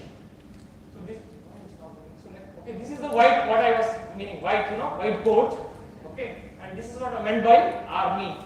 See, by looking at this photo, what is the first thing impression you get? Discipline. Correct? So white army is disciplined doctors. I believe in only one virtue. You might have 100 virtue. I believe in only one, that is discipline. If you have discipline, everything will follow. Your discipline means you will sit in time. If you sit in time, automatically you study. Your sincerity, punctuality, honesty, whatever you say, 100 virtues will come. You will follow one virtue, that is, and it is lacking. It's a single platform. It's a worldwide. There is only one platform like White Army, to where you can discuss all variety of cases, especially for undergraduates and postgraduates, and which is totally free. And renowned teachers, I get all the best of the best teachers for that particular topic. So there's a saying in White Army: you are divided by colleges, but united by White Army. You may belong to NFI college, Kanachur college, whichever college, but ultimately you get to learn from the one same best teacher here in White Army. Okay, and there's a vast collection of all the clinical cases, etc. in all social media platforms, in Telegram, Instagram, everywhere I keep posting about the what a small knowledge I get today, I will share it with everyone.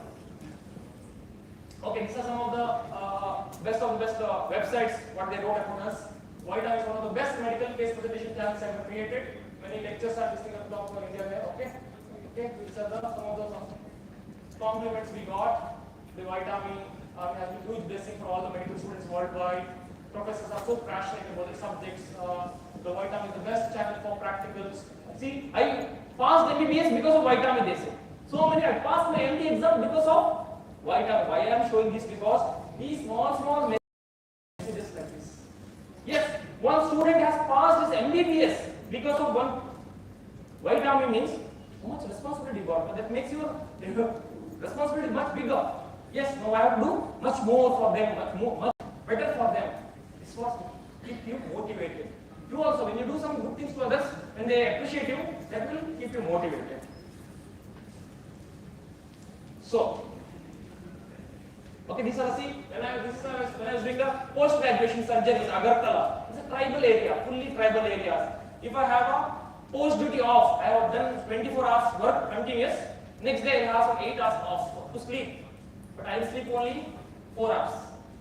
Another 4 hours I go to a school like this, a school, and I will teach them what are the common problems they face, how to prevent them. This is what I used to do. I will prioritize my things. I can sleep, I can survive with 4 hours of sleep, no problem. But children will be benefited only if I educate them. That was my priority. I used to go to, next slide. Yeah, so see, they are all deaf and dumb children. You can keep them happy. Next slide. It's my entire team, Impact Society team. All the medical students, I could take them along. It was a good training for them also, and a good experience for the children also. Next slide. Yes, I used to go to airport securities, army camps, all the army people. When I was a student, also when I was a student, I used to do. Not when I was a doctor or surgeon. As a student, I used to go to all the camps, everywhere. Whatever little knowledge I have, I used to share about that. So, this gives a big idea. How can you do better? Next slide. See, I used to go to so many medical colleges and talk about career counseling. Whatever I was little good at, I used to share with others.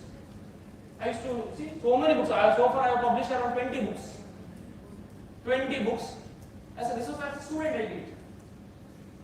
I used to go to all the medias, so TV channels, radio, whenever they call, I go. Not for publicity or popularity, but to share my knowledge and educate the society, mass. I felt only the way to bring out the change is by educating others, by creating awareness. Yes, that's it. Thank you so much for that. And I crossed the 10 minutes for me.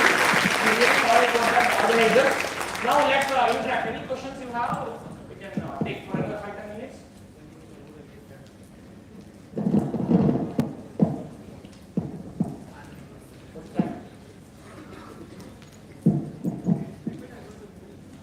Yes, please. Yes, question? Oh, we'll begin. Wait, sir. Thank you so much, sir, for your energetic talk. Now, I would like to request Rajeshwari Najekar, student of Katil Ashok Pai Memorial Institute, Shivamoga, to moderate this session with Kishan Rao, sir. Thank you. Motivation is what that gets you started, consistency is what that keeps you going, and today we have an eminent personality with us who has motivated thousands and thousands of young minds and has showed us the path that consistency is the path to success. I welcome you, sir. I also welcome all the delegates who are eagerly waiting to clear your doubts. Before that, sir, when I was going through your details and researching a bit about you, the first thought that came to my mind that this person is so inspiring and there is so much to learn from him, and I guess all the delegates would surely agree with this. So my very first question to you is that, sir, you spoke on social enemy. My question is that today the youth are getting addicted to social media and having internet addiction. How can we shift this mindset of social media addiction to social service and serving back to the society? Excellent. For that, my hashtag is study mania in social media. Okay, what's that? Study mania in social media. You can utilize anything and everything. See, even what's that? Take any tool for that matter. Even a scissor. A surgeon uses to become a life saving. The same scissor used by a butcher, it will be a tool is the same. One can use it for saving lives, another using it for killing life, taking off life. Okay, so social media, anything for that matter, your knowledge, anything. Someone also giving some example. Okay, anything you can take it from either ways. Okay, yes. So what you told? Social media also you can utilize either ways. Like I use it for only my productivity in a sense, not as entertainment tool, but as a study tool. There's a lot of knowledge Twitter, the latest advancements, what's happening around the world in the field of medical sciences, I come to know through my social media channels. So there are so many, there are students who create nice mnemonics about a topic, some nice interesting images or some animations about a topic in their social media handles. I use them. Okay, so yes, and what the word she used was very pertinent, addiction. There should not be any, addiction means what? You cannot live without that. You have no, even if you don't get any message, you always feel like opening your mouth and checking for messages. That's a addiction. You know there is definitely no message or nothing is there, but still every 5 minutes you have to take out your mobile and check for the messages. That's what that is not good. Okay, instead like screen time teachers are told, you should restrict yourself only between 7 to 8 p.m. in the evening. I use my social media. That too maximum for study of my own productivity rather than for gossiping about others or chit-chatting about others or finding faults in others. Okay? So yes, some essential entertainment is required. Agreed. But entertainment is not the sole purpose of our life. If you spend your student life for entertainment, then your whole life will become entertainment for others. Okay, if your student life you spend judiciously, your time you manage wisely, then you will be a very resourceful person and entire country will be looking up to you. Okay? Otherwise, hold up. So you are mature enough, this age you are mature enough to know at least what's good for you and what's not. So I don't say these are the drawbacks, these are the good things about social media and all, but be aware. Anything, even atiyadare, amrutavu, anything done excessively, not good. Just like Shisha mentioned, have a screen time. Yes, 1 hour, between 7 to 8 p.m. or any 1 hour of the day or 2 hours of the day, spend it for social media, not beyond that. Thank you, sir. Now let's go with questions from delegates. I know all are eagerly waiting to ask your question. We'll go with 2 questions. Any 2?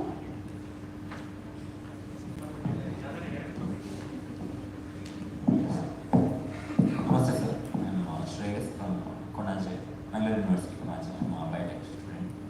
So my question is that when they mentioned about 8 classical instruments and stuff like that, so I'm more having more affinity to that field. So what I see is those things take a lot of dedication, time and effort. It's not like you can learn within a crash course like what we get today, the crash courses in music or whatever. It takes that much of time and dedication over years and that much of dedication. And on the other side you have all the other activities. You already spoke about time, but still how did you manage to learn 8 instruments? One thing is that, and one more thing is whenever we do some sort of work like this, we always have somebody who comes, pull you down or just comment that ಇದೆಲ್ಲ ದಾನ ಶೂಲಕರಣ ಯಾಕೆ ಮಾಡಬೇಕು medical ನಿಮ್ಮ job ನೋಡಿ ನಿಮ್ಮ ಇದು ನೋಡಿ. So how did you overcome that, and how did you constantly keep up? Because initial is difficult. To kickstart it's a big problem. So how did you come up? Excellent. I think it's not just your question. Mostly 90% of the students having the same question here. So, you see, if you are interested and really passionate, 8 or 18 instruments. I talk about more than 10-12 languages. I hardly take 1 month to learn any new language. I went to Trivandrum for my MCH. I learned Malayalam in 1 month. I went to Bengal for my MS. I learned the local language in 1 month. Not just Bengali, but even the local tribal language, Kokburab, that also I learned in 1 month. Nothing great about that. I am not telling that, yes, I learned this. No. How I learned, why I learned this, you should know.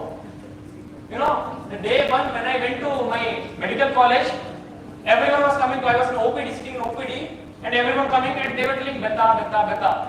What is this Beta? I knew. All the medical science I knew. Treatment, everything knew. But I didn't know that language. What do you mean by Beta? That day 1 I decided, if I don't learn surgery, that's fine. I am going to learn Bengali because that was the need of the hour. If I learn Bengali, then I can communicate with the local people. That's how I can give the effective treatment. Treatment is not just writing the 2 medicines, go take this. No. I have to counsel him, comfort him, convince him. So many things are involved in treatment, effective treatment. Okay, so I decided on day 1, I will learn a new language. The trick to learn any new language is simple. What I did, I called on my interns, come. What do you call for vomiting in Bengali? What do you call for fever? What do you call for pain in Bengali? Then she told Beta. Oh my God, Beta means pain. So simple. I didn't know. I felt very bad. Then I learned all the parts of the body like that. Every day 5 words. Then I started relating. Head, Mata. Pain, Beta. So headache is Mata, Beta. Head, stomach is pain. Pain is I knew already. Beta. Take Beta. All Beta. See? Now what I will do? I learned 3 words now. I immediately implement it. How I learned 3 words from India. I'll go in the corridors in the hospital. I meet some nurses. Mata, Beta, Ajay. Sister, Smith, do you have a good day? I'm asking. Simply, she also knows. Simply ask. But by this, what's happening? I'm trying to converse. By just reading a book, you can't learn any language. You have to converse. So 3 people like to ask the same. Mata, Beta, Ache. And third, we look looking. Mata, Beta, Ache. The 4th, I became now expert in Bengali. Understood? So, by conversing, this is how I learned any language in a month. So, what I mean to say is, if you have interest and dedication, you can learn not 80 instruments in a year. I learned, to be frank, how I learned 8 instruments, I'll tell you. I learned only 1 instrument, that is Mridangam or Tabla I learned. Then, rest all I got the instruments on my own. Then, there are some changes, slight modifications has to be made from one instrument to others. With the interest and involvement, or I could learn all other instruments on my own. Okay, so what's required? Basically, interest and involvement. Okay. Thank you for the thought-provoking Second question question. was? Yeah, see, negativity. This is there all around. All around there's a negativity spreading. If anyone is doing something differently, something good means, everyone will try to pull you down. Same thing happened with me. Right? Throughout, even today it's happening. My own boss is telling me the surgery. When as a young surgeon, I'm doing very well in Mangalore. I'm getting a lot more cases than my senior professors. They are jealous about me and they want to. They told me, my HOD called me 2 days back. He told me, why you such a difficult surgeries and all? You have enough arachidid plantations in your village. You can look after that, no? See, if I was in your position, if I had so much of land, I would have contentedly I was taking care of the land and I was very happy. I would not work like a butcher here doing these surgeries, lot of stress, bleeding. No. Why you want to do this? So in that way of clean my down. Okay, understood, no? So there is all around there is negativity. But what I do, even with HOD, I have great reverence for him. Yes, whatever he told, maybe for my good. Okay, I take like. But he's a great surgeon. He has served so many people. He's a going to that position is not just virtue of his position, but by great service he has rendered. I see only good things in others. I don't have any enemies. Even enemies also, those who have pulled me down also later message me every day, sorry, because I hurt them also. You don't see. You see only good things in others. I appreciate for one lawyer was that, budding lawyer. What's her name? Ashwini. I appreciate her. She has a lot of curiosity, which I don't have. So she's better than me. I feel, yeah, Anushri is much better than me, yeah, because she has a lot more eagerness to learn, curiosity than me. Which is I should inculcate from her. So when I see only positive in others, then they become, I have a lot of friends because I see, appreciate others. I see only positivity in others, appreciate them, that's how they become close to me. Okay, don't worry about that. At your level, maybe a little bit difficult to deal with the negativity and this thing, but as you mature, no? Okay, as you mature, you can. You just focus on your work. Whatever you do. See, great people, you take examples of any great people in the world. They have faced both criticisms and good appreciation. Who is exception? Tell me. Which one leader or which one great personality has got exception for this rule of negativity? There is no exception. Still, Malala, I should give an example of Malala. She herself attacked by someone. Okay, She was just wanted to give education to her friends or girl education. She didn't got deterred by anyone pulling her down anything. She went ahead. Now she is a global activist and educational icon in the world at a small tender age, 23, 24. If she had to know why you up to me and just listening to Taliban, confine herself. No. Okay? Understood? How to go about the negativity? Thank you for the clarification. Dear delegates, as we are ahead of time and there is another session ahead, I would like to ask a question on behalf of you all. That is, today's youth are facing this fear of failure whenever they are up to something. The first thought that comes to our mind is self-doubt. We doubt ourselves rather than trusting ourselves. So, how to overcome this fear of failure, self-doubt, and could you please give some tips and suggestions to? We all know about this, but we don't follow it. See, you do your karma. You don't worry about the consequences or what are the results of it. See, for example, I'm a student. I'll give you an example. Your duty is to only one duty you have. What is that? Study. If you worry about who will be my examiner, where will be my exam center, which time of the day I'll have exams, so it creates only unnecessary anxiety in you or promotion. That's it. It will not give you any clarity or teacher will think, oh, that Amshika's worried a lot, who will be examiner, let me put a simple examiner to her. Will it happen like that? No. Suhan sleeps in the afternoon, so shall I keep the exam in the morning only? Will it happen like that?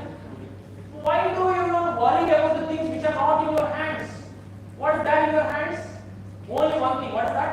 Study, and study. Do that properly, no. If you do that, whatever will be the type of the exam. In the finance exam, do they ask about some history or anything? No, they ask about the topic only. Correct? They will not ask about the medical field. So read your subject thoroughly, properly. Whatever is the pattern of exam, MCQ or essay writing, whatever may be, Viva, whatever, it should be confined within your syllabus only, whatever books you read only. So focus more on what is there in your hands. Okay?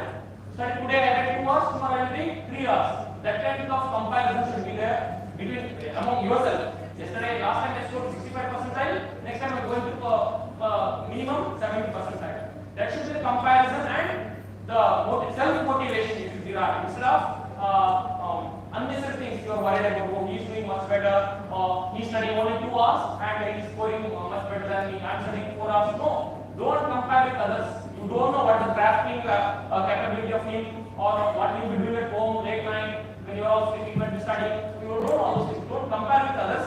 Instead, compare within. Thank you so much, sir. Dear delegates, sorry to say that we have another session ahead, so we'll end this session. But you can still interact and contact him through surgeonmission@gmail.com and clear all your doubts. So I would like to conclude saying, success is not final, failure is not fatal. It is the courage to continue that counts. Thank you so much, sir. Thank you for the wonderful session. Now I request Dr. Sri MD, Akanksha Charitable Trust, to hand over the token of love and respect.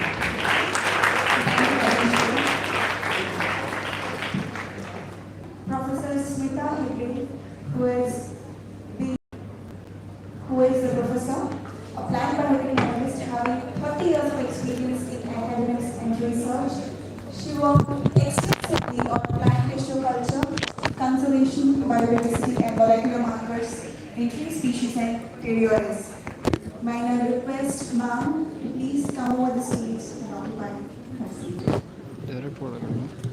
Dear delegates, we have to pass on the initially we began 30 minutes late. That's why they are lagging behind. So the lunch will be served at 1:30. Please be patient.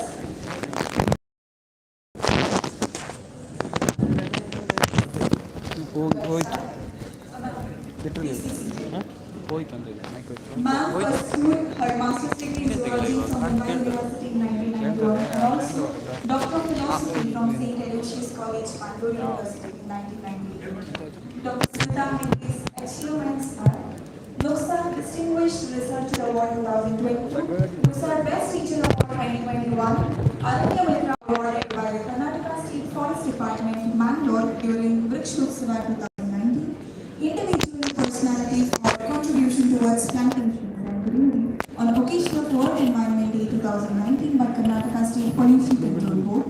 Sophia Lecturing Research Award 2017, Sophia University, Tokyo, Japan. Sakyadri Ecologist Award for Best Paper. SSDLR Gold Medal for Outstanding Work in Teridology and so on. And also she contributed in different areas as a project guide, publisher and involved in so many research publications, journals and conferences. Currently she is Professor, Deputy Director, Chief Coordinator of Sustainable Development Goals Cell at Nuksar, Nitte University Center for Science Education and Research. We are very glad that you are here as a part of our session as a guest speaker today, ma'am. We heartily welcome you and from our side. Welcome you again, ma'am. The stage is over to you for your words. Thank you.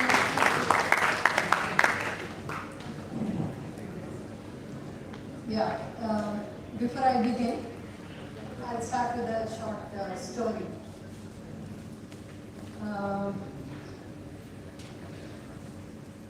There was a person, it's a hypothetical story of course, there was a person who went to Udupi Hotel. How many of you know Kannada? Okay, majority knows Kannada. Udupi Hotel ಹೋದವಪ್ಪ ಹೋಗ್ಬಿಟ್ಟು ಜೋರು ಹಸ್ವಾಗ್ತಾ ಇದೆ, very hungry, he wants to order something. So menu ಕೇಳ್ದ, ಇಡ್ಲಿ ವಡೆ ಸಾಂಬಾರ್ ಆಯ್ತು, ಏನು ತಿನ್ನೋಣ ನಾವು, get me idli piece, idli ತಗೊಂಡು ಬಾಪ. ಒಂದು ಪ್ಲೇಟ್ ಇಡ್ಲಿಗೆ ಎಷ್ಟು? 2 ಇತ್ತು. ತಿಂದ, ಹೊಟ್ಟೆನೇ ತುಂಬಿದ. ನಾನೊಂದು ಪ್ಲೇಟ್, ಇನ್ನೊಂದು ತಿಂದ, ಇನ್ನೊಂದು ತಿಂದ, ಇನ್ನೊಂದು ತಿಂದ. ಹಾಗೆ when he had his 13th idli, he felt full, ಸಾಕು, ಇನ್ನ ತೃಪ್ತಿ, ಇನ್ನ ಏನು ಬೇಡ ಅಂತ ಹೇಳಿ. So on eating 13th idli, he felt content and happy. Next ಏನು ಬರೋದು ಐಟಮ್? ಬಿಲ್. ಬಿಲ್ ಬಂತು. ಬಿಲ್ ಬಂದಾಗ ವೆಚ್ಚ, ಮಂಡ್ಯ ವೆಚ್ಚ. 13th ಇಡ್ಲಿ ಎಲ್ಲ ನಾನು ದುಡ್ಡು ಕೊಡೋದಿಲ್ಲ, ನನಗೆ ಹೊಟ್ಟೆ ತುಂಬ ಆಗಿದ್ದು ದಿಸ್ 13th ಇಡ್ಲಿ ಓನ್ಲಿ, ನಾನು ಆ ಒಂದೇ ಇಡ್ಲಿಗೆ ದುಡ್ಡು ಕೊಡ್ತೇನೆ, ಆ ಒಂದೇ ಇಡ್ಲಿಗೆ ಬೆಲೆ ಕೊಡ್ತೇನೆ ಅಂತ ಹೇಳಿದ್ರೆ ಎಲ್ಲ ನಗ್ತಾ ಇದ್ದೀರಾ. All of us are smiling. But that's exactly what I am trying to do to you. We are, as resource people, will come and tell you, idu maadi, life alli nimge trupti sigutte, idu maadi, nimge aram sigutte, this is good, this is inspiring, this is life. My 13th idli is what I am sharing with you today. Please do not think this is ultimate. You will find your own idli. You may feel full even if after eating 2. You may like puri better than idli. You may find idli terribly chappe and boring. You know the tindi, yeah. No taste of its own. It takes up taste of whatever you put with it. So these sessions, like somebody said, listen to everybody, but do your own thing. Listen to your own heart. So I am sharing with you what gives me satisfaction in life, and to achieve this satisfaction, I have eaten many more. And I have come here after feeling content with my salary, with my position, with my family, with my children and my students, and I am telling you, this is the way to lead a happy life. So from where I stand, the perspective is different. From where you stand, the perspective might be totally different. All right? So you do not have to listen to me. This is the first to this game. You do not have to think that whatever she did might be good. My opinion, your opinion varies. I respect and we agree to disagree. So the first MOU I am having with you is we agree to disagree. Anytime you feel this lady is speaking utter nonsense, I will agree with you, yes. But this is the way I am. And I accept your opinion that I am whatever. Alright? Where's my slide?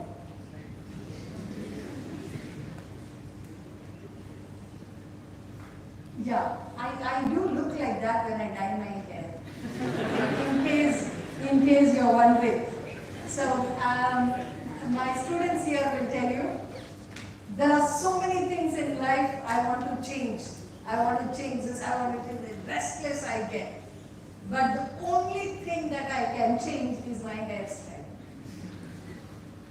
I can't change another soul in this world. I can't change another condition in this world. So I try to experiment with myself. Every time go and have a different setup. And then I come to class, my students are very shocked. Ma'am, these are all various responses I get. But this is the current trending one, pepper one. Next, yeah, salt and pepper. But next I'm thinking maybe green or blue or maybe purple. Let's, alright. So these are some of the green practices that I want to share with you. And what gave me a lot of joy is trying to fix the mess that we ourselves are creating. ನಾನು ದೊಡ್ಡವಳಾಗುವಾಗ ಕೇಳಿದ್ದೇನಂತ ಹೇಳಿದ್ರೆ ಮನುಷ್ಯರಿಗೆ 3 ಋಣ ಇರುತ್ತದೆ. 3 debts. ತೀರಿಸದೇ ಇದ್ರೆ ಈ 3 ಋಣ ತೀರಿಸದೇ ಇದ್ರೆ you will go to hell. You will go to hell. ಸ್ವರ್ಗ ಸಿಗುವುದಿಲ್ಲ. ನರಕದ ಸೀಟ್ ಗ್ಯಾರಂಟಿ. ಈ 3 ಋಣ ನೀವು ತೀರಿಸದೇ ಇದ್ರೆ. What is the first one? They told me that it is Matrarana. You are in debt to your mother. Whatever she has given you, you can never repay back to her. So be kind to her, be good to her, make sure she is well provided. If you do not do that, you are not going to heaven. This is one. Second, Pitrarana. He has provided for your well-being, goodness, support. Without him, you would not be here today. Very reason for your existence. So, Pitrarana. And the third Rana is very curious. You know what? It says Acharya Rana. You know why? Some Acharya like me only wrote it. Alright? Yeah. Acharya Rana. One who shows you the way in which you can use your resources and make a living out of it. So how you get acquired skills, the one who teaches you to support yourself, make something out of yourself is your teacher. So Acharya Rana. But I strongly believe there is a fourth Rana which we are failing very badly, and that is Parisara Rana. If, I don't know, hell, heaven, every religion has different descriptions of it, terrible descriptions of it, fearing descriptions which make you feel very scared and give you threat. But I do not know about what's going to happen tomorrow. But if we do not take care of the environment, give back what we have taken and go with zero balance, you don't have to die to reach hell or heaven. Hell will happen here. We are living in hell if we do not take care of our environment. Therefore, I think the first stone that we need to turn is towards environment, because what is our relationship with the environment? ನಮಗೆ ಮತ್ತು ಪ್ರಕೃತಿಗೆ ಇರುವ ಸಂಬಂಧ ಏನು ಅನ್ಕೊಳ್ತೀರಾ? ಪ್ರಕೃತಿ ಮತ್ತೆ ನಮಗೆ ಇರುವ ಸಂಬಂಧ ಏನು? Can you think of it? What is your relationship with the environment? We are a part of it. Absolutely, we are a part of it. We call it mother because we have come from it. Purnamida, Purnamudachyate, Purnama Avashishyate. Even after removing a whole from whole remains. So we are a part of the environment, not masters or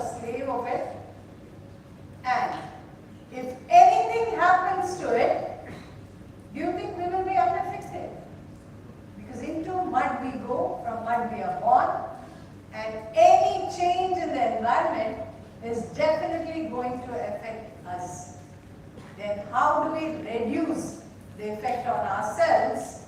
Not only physical, mental, emotional, all our feelings are regulated by environment. Just to give you a small example, close your eyes for a second, and when I say, imagine you're on the beach. Okay, far away you can see blue sky, white clouds, aquamarine blue ocean waves, white surf, right? So the minute you imagine this, you can feel it because it's a part of you, and it will have an effect on your breathing. Immediately you would have become peaceful and you would take a breath. Right? You can open your eyes. Yeah? Sorry to have disturbed your beach visit. Okay? So, many of you were there. I could see that. You were quite happily smiling. Maybe you were with somebody holding hand on the beach. I don't know. I don't know about that. But absolutely, a couple of them were beaming. Majja. Alright. So, environment, even the thought of it affects the way we think, the way we feel, because we are a part of it. And unless we take care of it, it's not going to remain like this forever. Alright? So how I can change my environment and the need to change environment, let's take a look. Health is no longer defined as being devoid of any diseases, but health is defined as living in a healthy ecosystem. A healthy human can be healthy with healthy animals around. You know why this concept came? Because of COVID. Who was responsible for COVID? China, okay. In China, what happened? Now, this is the most frequent answer I get. In China, what do you think happened? What was the source?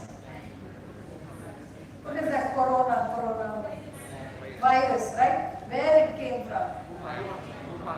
Wuhan, yes. In Wuhan city, where did it come from? A living organism? Bats, right? So why bats what were they doing in the city? They were living in the tunnels of the underground tube and driveways. Why? Because their natural habitat is destroyed. They come to the city to feed themselves. And along with them, they bring in a lot of diseases, and cohabitation of different animals, including us, has got very high tendency of spread of diseases. So if you do not have animals around you healthy, you will suffer from ill health. Is a reason why in One Health we believe that health is a concept of One Health, which is healthy humans can be healthy only if they are surrounded by healthy animals and healthy ecosystems. So, the first step towards change is education. Why education? You know, one of the toughest things to change in life, as you are younger, you may not realize this, but as Sir, by the time you reach Sir's age, you would realize the most challenging thing in life is not to earn money, but to bring about a behavior change. Just as a small child, draw one straight line, all children standing in one line, and tell them, "Ee kade kaal haakbardo, nettige nilbeko, kaal aache haakbardo." That's all you say. Go and stand there. Within 2 minutes,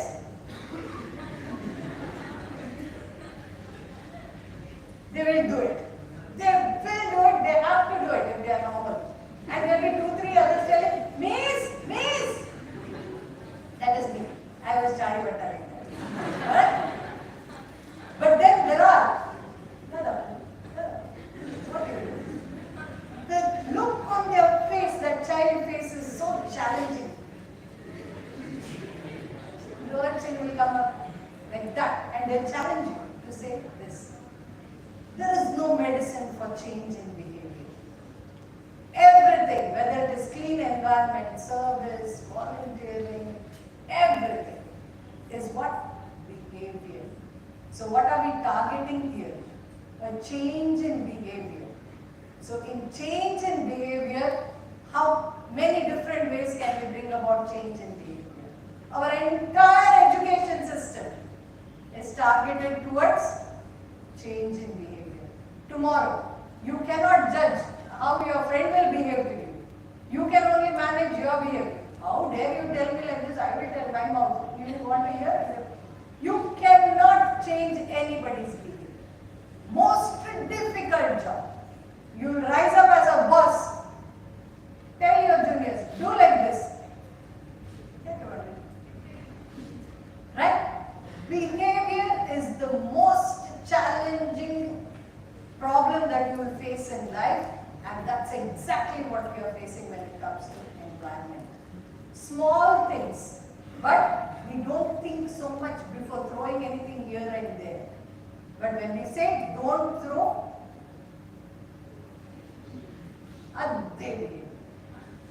exactly same behavior. On the roadside, do not throw waste here. A negative instruction is a positive suggestion.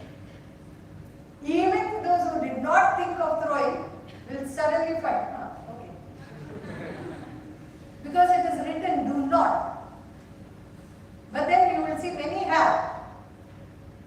Gumpinali go in that. I also do it. So this is the tendency that we have. So behavior change is the most challenging aspect in our entire human life. And do you know why we are born in all other animal kingdoms? When a horse gives birth to a young horse, mare gives birth to a young horse, yeah, you will argue with me. Okay. Then it starts to run. But human beings are the most helpless young ones that are born, that needs so much more care. You know, that is because they continue to grow even after birth. And this continuation to grow, if you look at our skull formation, everything, till 8 years, till 12 years, we continue to grow. We continue to grow. And during this continuous growth, whatever we learn, it sticks behavior. So human beings are creatures of habit and creatures of behavior. And the only way to mold it is by education. So education precisely does that. Tells you that this is the right way, this is not the right way. It can do better for yourself, but you are a social being, it should be good for all, etc. So formal is there, informal is there, co-curricular is there, extracurricular is there, everything put together. Remember, you are playing games with your brain. It's all got to do with training your mind to behave in a particular manner. And if your behavior is conducive for betterment of the others, then you call it service, right? So, when we talk about behavior towards environment, then we have the first one, the waste management, water conservation. The next is the energy conservation and the environment consciousness. It's called plant blindness. Do you have in your house? Do you know its name? Do you know what is around you? Many people will perfectly walk around without even noticing that there is anything there. This is called plant blindness. That's there. Because many times we don't know that we have to think about it also. When I was 10-year-old, my 10th birthday, happy birthday, okay. It was my 10th happy birthday, and I got a new frock, dark blue frock with white frill, white puff sleeves, with red, blue color border. On that blue color, there was red color embroidery, flowers with green leaves. Awesome frock. I was very happy. Okay? And then comes my elder sister. We are 4 girls, okay? More the merrier. So my second sister calls me in the corner and says, birthday, Very happy. Yeah, happy birthday. I thought she was going to wish me or give me some gift. But she asked me one very difficult question. Okay? She told me, 10 ವರ್ಷ ಆಯ್ತಲ್ಲ ನಿಂಗೆ ಆಯ್ತು. 10 years you have been around in this world. Yes. What do you think this all is about? She asked. Okay. Initially I was thinking what she asking me. Okay. After that, it struck me that life is not only about living it, but also you have to think about it. ಜೀವನದ ಬಗ್ಗೆ ಆಲೋಚನೆ ಮಾಡಲಿಕ್ಕೆ ಉಂಟು. It's not just getting up in the morning, playing, coming back, eating, sleeping. That's what is life about, right? But then she opened a different door in my brain which said that we can think about life, we can write poetry about life. After that I started listening to songs. The lyrics were so absorbing. I was, that time radio, we didn't have TV, lucky people like you. Now you have it on your palm. There was a time when parents were worried that we are seeing too much TV time. Now screen time is different. TV time. So too much TV, too much TV. Nowadays, I'm calling my children and saying, watch TV, don't watch mobile. You know what? I know what they're watching. On screen, I don't even know what they're watching. So with time values, everything is going to change. So we come to know that you listen to songs, you listen to words, they started making meaning to you. And to my shock and surprise, in Hindi, there are so many songs on Jeevan. Jeevan ke safar, Jeevan, name it. Every other song is on Jeevan. They are in a full confusion. My God, so life is so exciting. Life we have to think about. Then came an emotion that I can change my own life by making the right decisions. Right? So you have the power to change your life if you do not know about it. Now at least you realize life is not only about living and complaining. I did this because she told me to do. While you are here, my mother told me to do. Every time you have somebody else to put the blame on. But now is the time you can take the reins of your life in your hands. Think about what you can do for yourself to find your happiness. So do we do service to make others happy? Think deeply. We all are selfish people. Any one notice comes to us, first thing we check is, my name is it? What's there in it for me? Budget release, what's there in it for me? First question. Food also serving, what's there in it for me?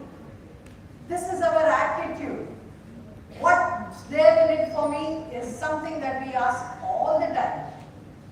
Same way, when you do service to others, like I found my 13th degree, you will get that feeling. At that point, you don't need somebody else to tell you, do this and you will be happy. But you will know that this is what makes me happy and I'm going to do this for a long, long time. So all the people that who have come and spoken to you, there's one thing common in them. Not only discipline, consistency. Today I dig one well, 1 feet, no water. Tomorrow I dig one more well, 3 feet, no water. Go on digging many wells, you will never end up with water. Find one place, dig deep, consistent, persistent, you will do it. Even if you are thinking of doing your master's or PhD in one topic, decide upon a topic, start reading from now itself, and then when you learn out of your own interest, you can face any interview and you can clear it. Decide for yourself. Find out what gives you that joy and move forward. So these are some on the areas. So in waste management, we have biomedical waste, solid waste, liquid waste, e-waste, hazardous waste. Why am I telling you all this? Each one of them needs to be managed. If not, next generation is definitely going to suffer.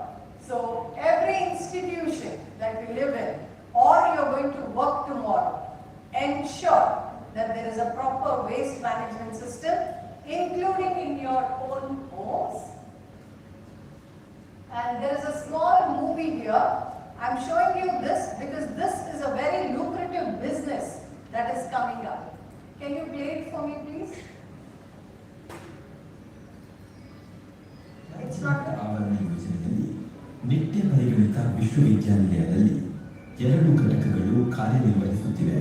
ಒಣಕಸವನ್ನು ನಿರ್ವಹಿಸಲು ಸಂಪನ್ಮೂಲ ಮರು ಉತ್ಪಾದನಾ ಕೇಂದ್ರ ಹಾಗೂ ಹಸಿ ಕಸ ನಿರ್ವಹಣೆಗಾಗಿ Harmi compost ಕೇಂದ್ರಗಳನ್ನು ಸ್ಥಾಪಿಸಲಾಗಿದೆ. So, ನಿತ್ಯ ಯೂಸ್ regarding campus ಮೆನ್ಷನ್ ಮಾಡ್ತಾರೆ. ಅದು ವೇಸ್ಟ್ ಹ್ಯಾಂಡಲ್ ಮಾಡ್ತಾರೆ. ಅದು ಕಲೆಕ್ಟ್ ಮಾಡಿ ವರ್ಕ್ ಮಾಡ್ತಾರೆ. ಸೊ ಬೇಸಿಕ್ ಆಗಿ ನಮಗೆ ಇದು dry waste management. Can you pause it, please? ತ್ಯಾಜ್ಯ ಮುಕ್ತ ಆವರಣ. Oh, you went back. All right. So, this is how the waste is managed on this campus, and this is from a private agency where all the waste at source is segregated, dry waste and wet waste. So when you are throwing any waste into the bin, you must be thinking, what difference does it make? Bin is a bin. Put here, put there. No. Whatever you put here is laid out on a conveyor belt. Manually it is separated into 22 types of waste. So one is for plastic, one is for paper, one is for all that online shopping that you all do. You all get those brown boxes that can be recycled. Then you have for syringes, disposable packets, and different types of waste are segregated manually. And each one of these resources is sold, and the money they get from selling it is able to sustain 13 people's livelihood, and still they are making profit. Okay? So waste is no longer a waste, it is big business. And there are people who are starting up such ventures. Every institution would love to have such a, if there is some entrepreneur who can come up and do this waste management resource, they are willing to give contract. Source, we will give you. Asking nothing back. Whatever we were throwing, we will give you, and that you can sell and make money. So this is one business of the waste, which is solid waste. Then coming to the waste in the hostels, like Kishan just mentioned, that you would pack food and go and give elsewhere. What do you do for the food that you have already taken on your plate and put it into the dustbin? You understand? Many of us do that. We take it thinking that we will eat, but then we realize we don't like the taste, or we don't find it palatable, too spicy or something, and then all of it we will go and dispose. Can we give that to anybody? We cannot. But there are biological ways in which we can degrade it. Vermiculture is something that you all have heard, right? Earthworms. There is one more technology that is coming up called as hermiculture, H-E-R-M-I. Hermigera is a worm which is about 2 inches size away, okay? Weighs maybe around 45 milligrams or so, has a lifespan of 13 days. In 13 days, it eats 8 kgs of waste. In 13 days, Bakasura yellow illa. The Bakasura grandfather, okay? 2 inches worm, lives only 13 days. After that, it becomes a fly and flies. It's a worm only for 13 days, caterpillar. 8 kgs in its lifespan it will eat. Okay? So all the waste that is put from the hostels goes into this. Then what do we do with this worm? If you Google and see Hermigera, be repulsive to some people. This worm is crushed, made into powder and sold as protein mix because it is the most proteinaceous source of food. You think chicken, mutton, all this will give you protein? Worms will give you even better. So, if you, yeah, that's what I said. Sorry if I sound repulsive. So, whenever, for all those who are used to taking protein mixes, please read on the bottom what is the source of the protein. They will write 45% protein. What is the source of the protein? Does it matter to you? It's from a worm? It matters. Yeah, for some it doesn't matter, right? So, so we have 45% protein, 30% say fat, and so on. This does not have any fat, it is 100% protein, therefore it is largely used in edible items as well. In India, it is not used for protein mix, but it is used as a source of manure. So along with all the other waste, residue waste, it is crushed and the waste goes to farms in Sringeri, even north of the Ghats. Many farmers are taking it for their areca farms, for their coconut farms, so that the yield increases. So it is sold in tons, in lorry kattale type waste, and they are paid equally for that. All that for growing a small worm. So big problems generally have small solutions. Like big dams will have problems, big smaller ones, maybe there will be solutions. Yeah. So this is how they collect salt. Have you fast forwarded? No. That means yes or no. Skip it, yeah. Alright. The next aspect is rainwater harvesting. There was one youth conference where there were 1,000 students, all of your age, from different parts of India. And one boy from Rajasthan comes up and says, Madam, मैंने manure जितने बेवकूफ लोग जिंदगी में नहीं देखे. Look at the guts of the boy. 1,000 manurians around, and he comes up on the stage, picks up the mic and says, manure जितने बेवकूफ लोग I have not seen anywhere in the world. And then everybody is very angry and wants to listen to what is that we are doing. He says, manure में सिर्फ 2 महीने बारिश नहीं आता है. Okay? And in month of May, hostels are closing down, no water. Yeah? No water. For 2-3 weeks we don't have water. What are we doing? Then everybody agreed, he comes from a place, Rajasthan, where in the whole year, only 2 days it rains. 2 दिन के बारिश में हम लोग 1 साल काटते हैं. और ये लोग 2 महीने बारिश नहीं आते तो इनको जीने के लिए सूझता नहीं. So what does that tell about our planning? What does that tell about our uses of resources? Right?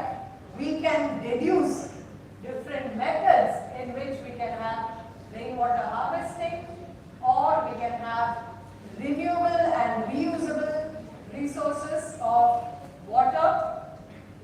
Next is conservation of energy. Energy is something that we cannot do away with. And if you go to North Karnataka and if you go to developed countries as well, Japan, you can see in the agriculture farms only old people who are above 90 even, who are bending over the plants and tending to agriculture. All the young ones are in Tokyo on mobile and on other software, and they are doing well. But agriculture is taking a backseat because of lack of labor. So what have they done? In the place of their land, instead of growing crops, they have put solar panels. and they are selling the electricity to the cities, which works out economically feasible for them, and labor is less, and this ever growing hunger of urban people for energy is met with. But what we are going to eat as food in future, can it be energy? No. But I remember buying rice at 10 rupees per kg. What is the rate today? Anybody knows the rate of rice, rate of oil, rate of soap? Right? We need to find. So energy, how we can get energy? Alternative forms of energy. Switch off when not in use. Change sources of energy which eat up more power. Use green practices. These are some of the methods. Then what students can do. This is my way of telling students now what they can do in their own campus. We have taken volunteers. We have a green brigade. Every class we have one green brigade here. Every institution, as many number of classes, there is a green brigade. And this green brigade helps me to tag every tree on campus. So we go under the tree, this is the tree, and we geotag it with the GPS. Come back and plug this to the computer. Using Google Maps, we can map every tree on campus. And when we map it, we find out the name of it. Magnifera indica. I'll tell you one name, okay? After listening to a botany professor, at least one name of a plant I can teach you. Okay. How many of you have seen that badam tree? Red fruit? Yeah. The botanical name of it. How many of you have seen Bahubali movie? There is a very famous character in it, Kattappa. No? Okay. The name of the badam tree is, it belongs to Terminalia species. Terminalia, apex is very strong, and it is Terminalia Kattappa. The name of the badam tree is, you are good botany students. Okay, so Terminalia Kattappa, you can say Terminalia Kattappa. So, when the students tag the trees, at least 10 trees names they will know. Right? So next time if they are going somewhere near their house and they are finding some trees being cut, or somebody asks, what tree can I plant here? At least you know a name or two to say these are the trees. Right? So this is, is that a hint for me? Yeah, that is a hint for me. Alright? So, Terminalia Kattappa is one plant. So we have tagged every tree on the campus using students. In addition, there is a QR code generator. There is a QR code generator. Using that, we have developed QR codes and they are stuck on every tree. If you scan, you will come to know the name of the tree and what is the height, weight, where did it come from, what are its medicinal uses, etc. In addition, we also have a pictorial book on birds of the campus where nearly 101 trips early morning 5:30 I'll be in the campus. Whoever comes, we will tell them the names of the birds whichever we can see. So we have screened about 94 varieties of birds on campus and we have brought out a book.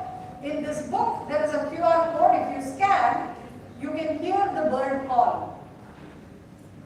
So not only can you see the bird, you have where it is located on campus, how does it call. It goes to a website where you can hear the bird call in fear, fright, flight, male, female, juvenile, adult, name it. You will get different calls are present on the QR code. So this is one contribution. Next, currently I am writing a book on insects of the campus. This is because some student came and said, ma'am, I want to work on insects. So he is going to be here for 2 more years. So I have promised him by the end of 2 years, we will bring out a book on insects of intake.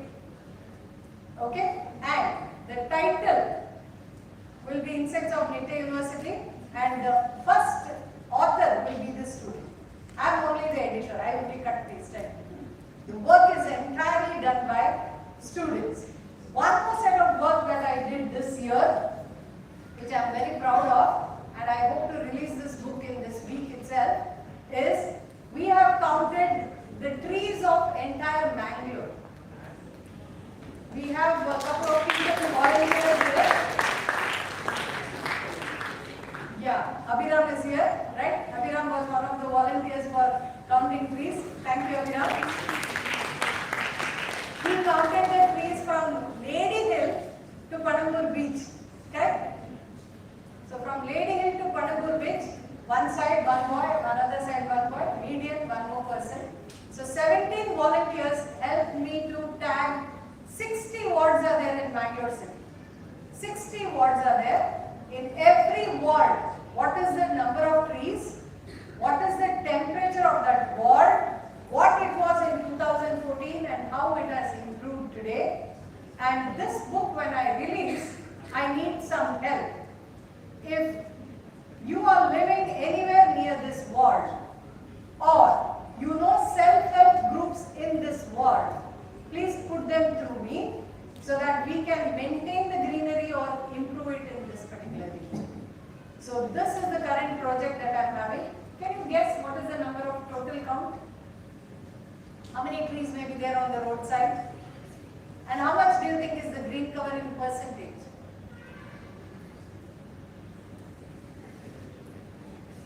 Ideally, government will give license to start an industry and all if there is 33% greenery. But Karnataka is having 21% greenery. Gandhadagudi.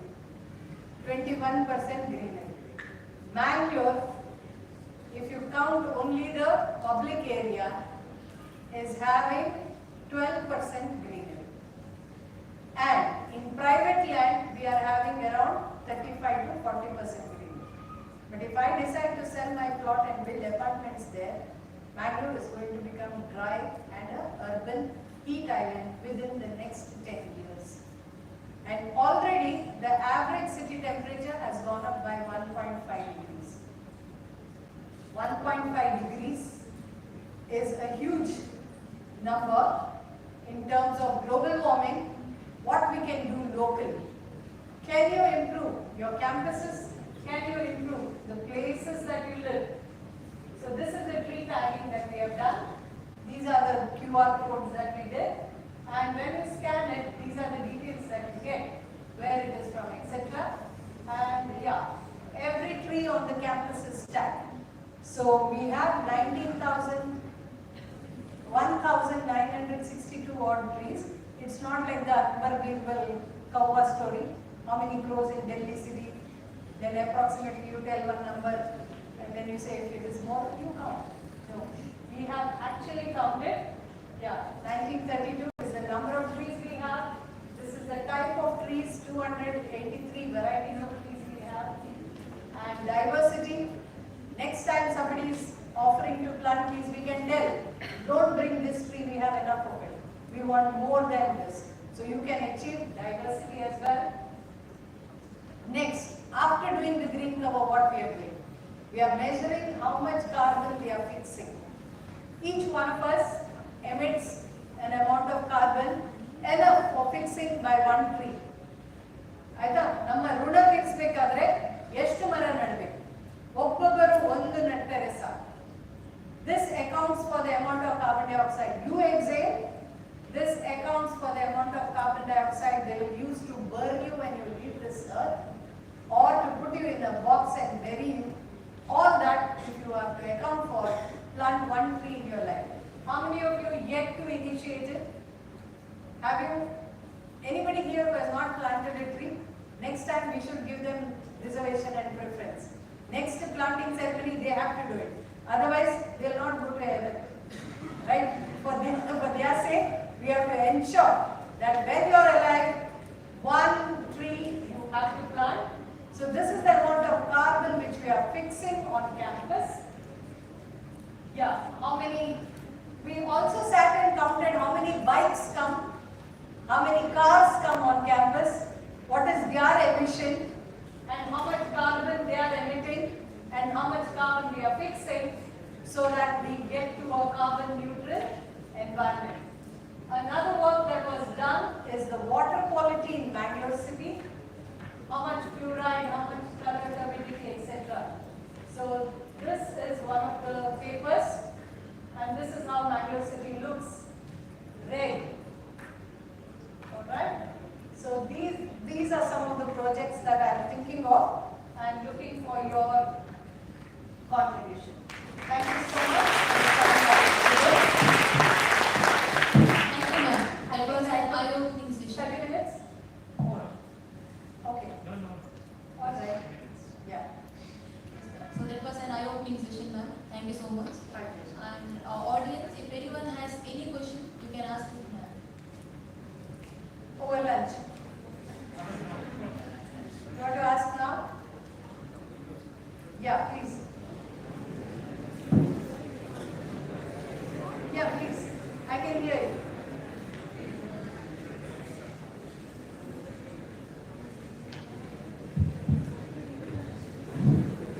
Hello, ma'am. Yeah. Okay, ma'am. So, and I think the audience is going to flash me for against Yes, they will. Yeah, Surely because I could sense it.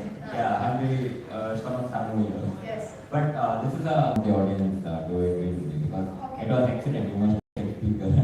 So my question is, how did you learn such a wonderful speech? That quality, excellent. Yeah. Really? I don't realize that I speak very well. So there was a poem in 7th standard. Centipede was happy quite until the day somebody asked, "Ray, which leg moves out of which?"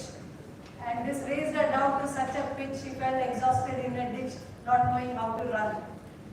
Don't give yourself too much value and speak your mind. And there's no pretense.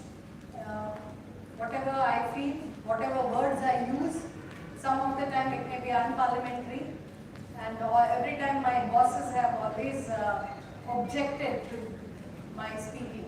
I speak like this even in meetings, and anybody who scolds me, I accept with a smile. It irritates people no end, but I can't stop smiling. That's a manufactured effect. But I take my name too seriously. Smita means obviously a smile, it seems. So I take myself very seriously in terms of nomenclature. But otherwise, don't think too much. Be your natural self. And people will understand. समझदारों को इशारा काफी.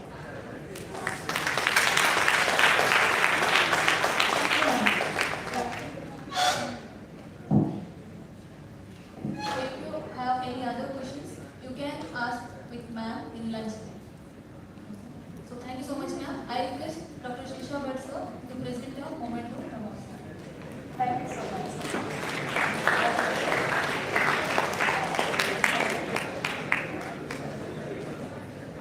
Now, there's one announcement.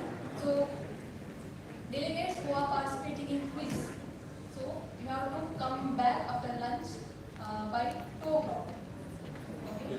So, participants of quiz prelims have to come back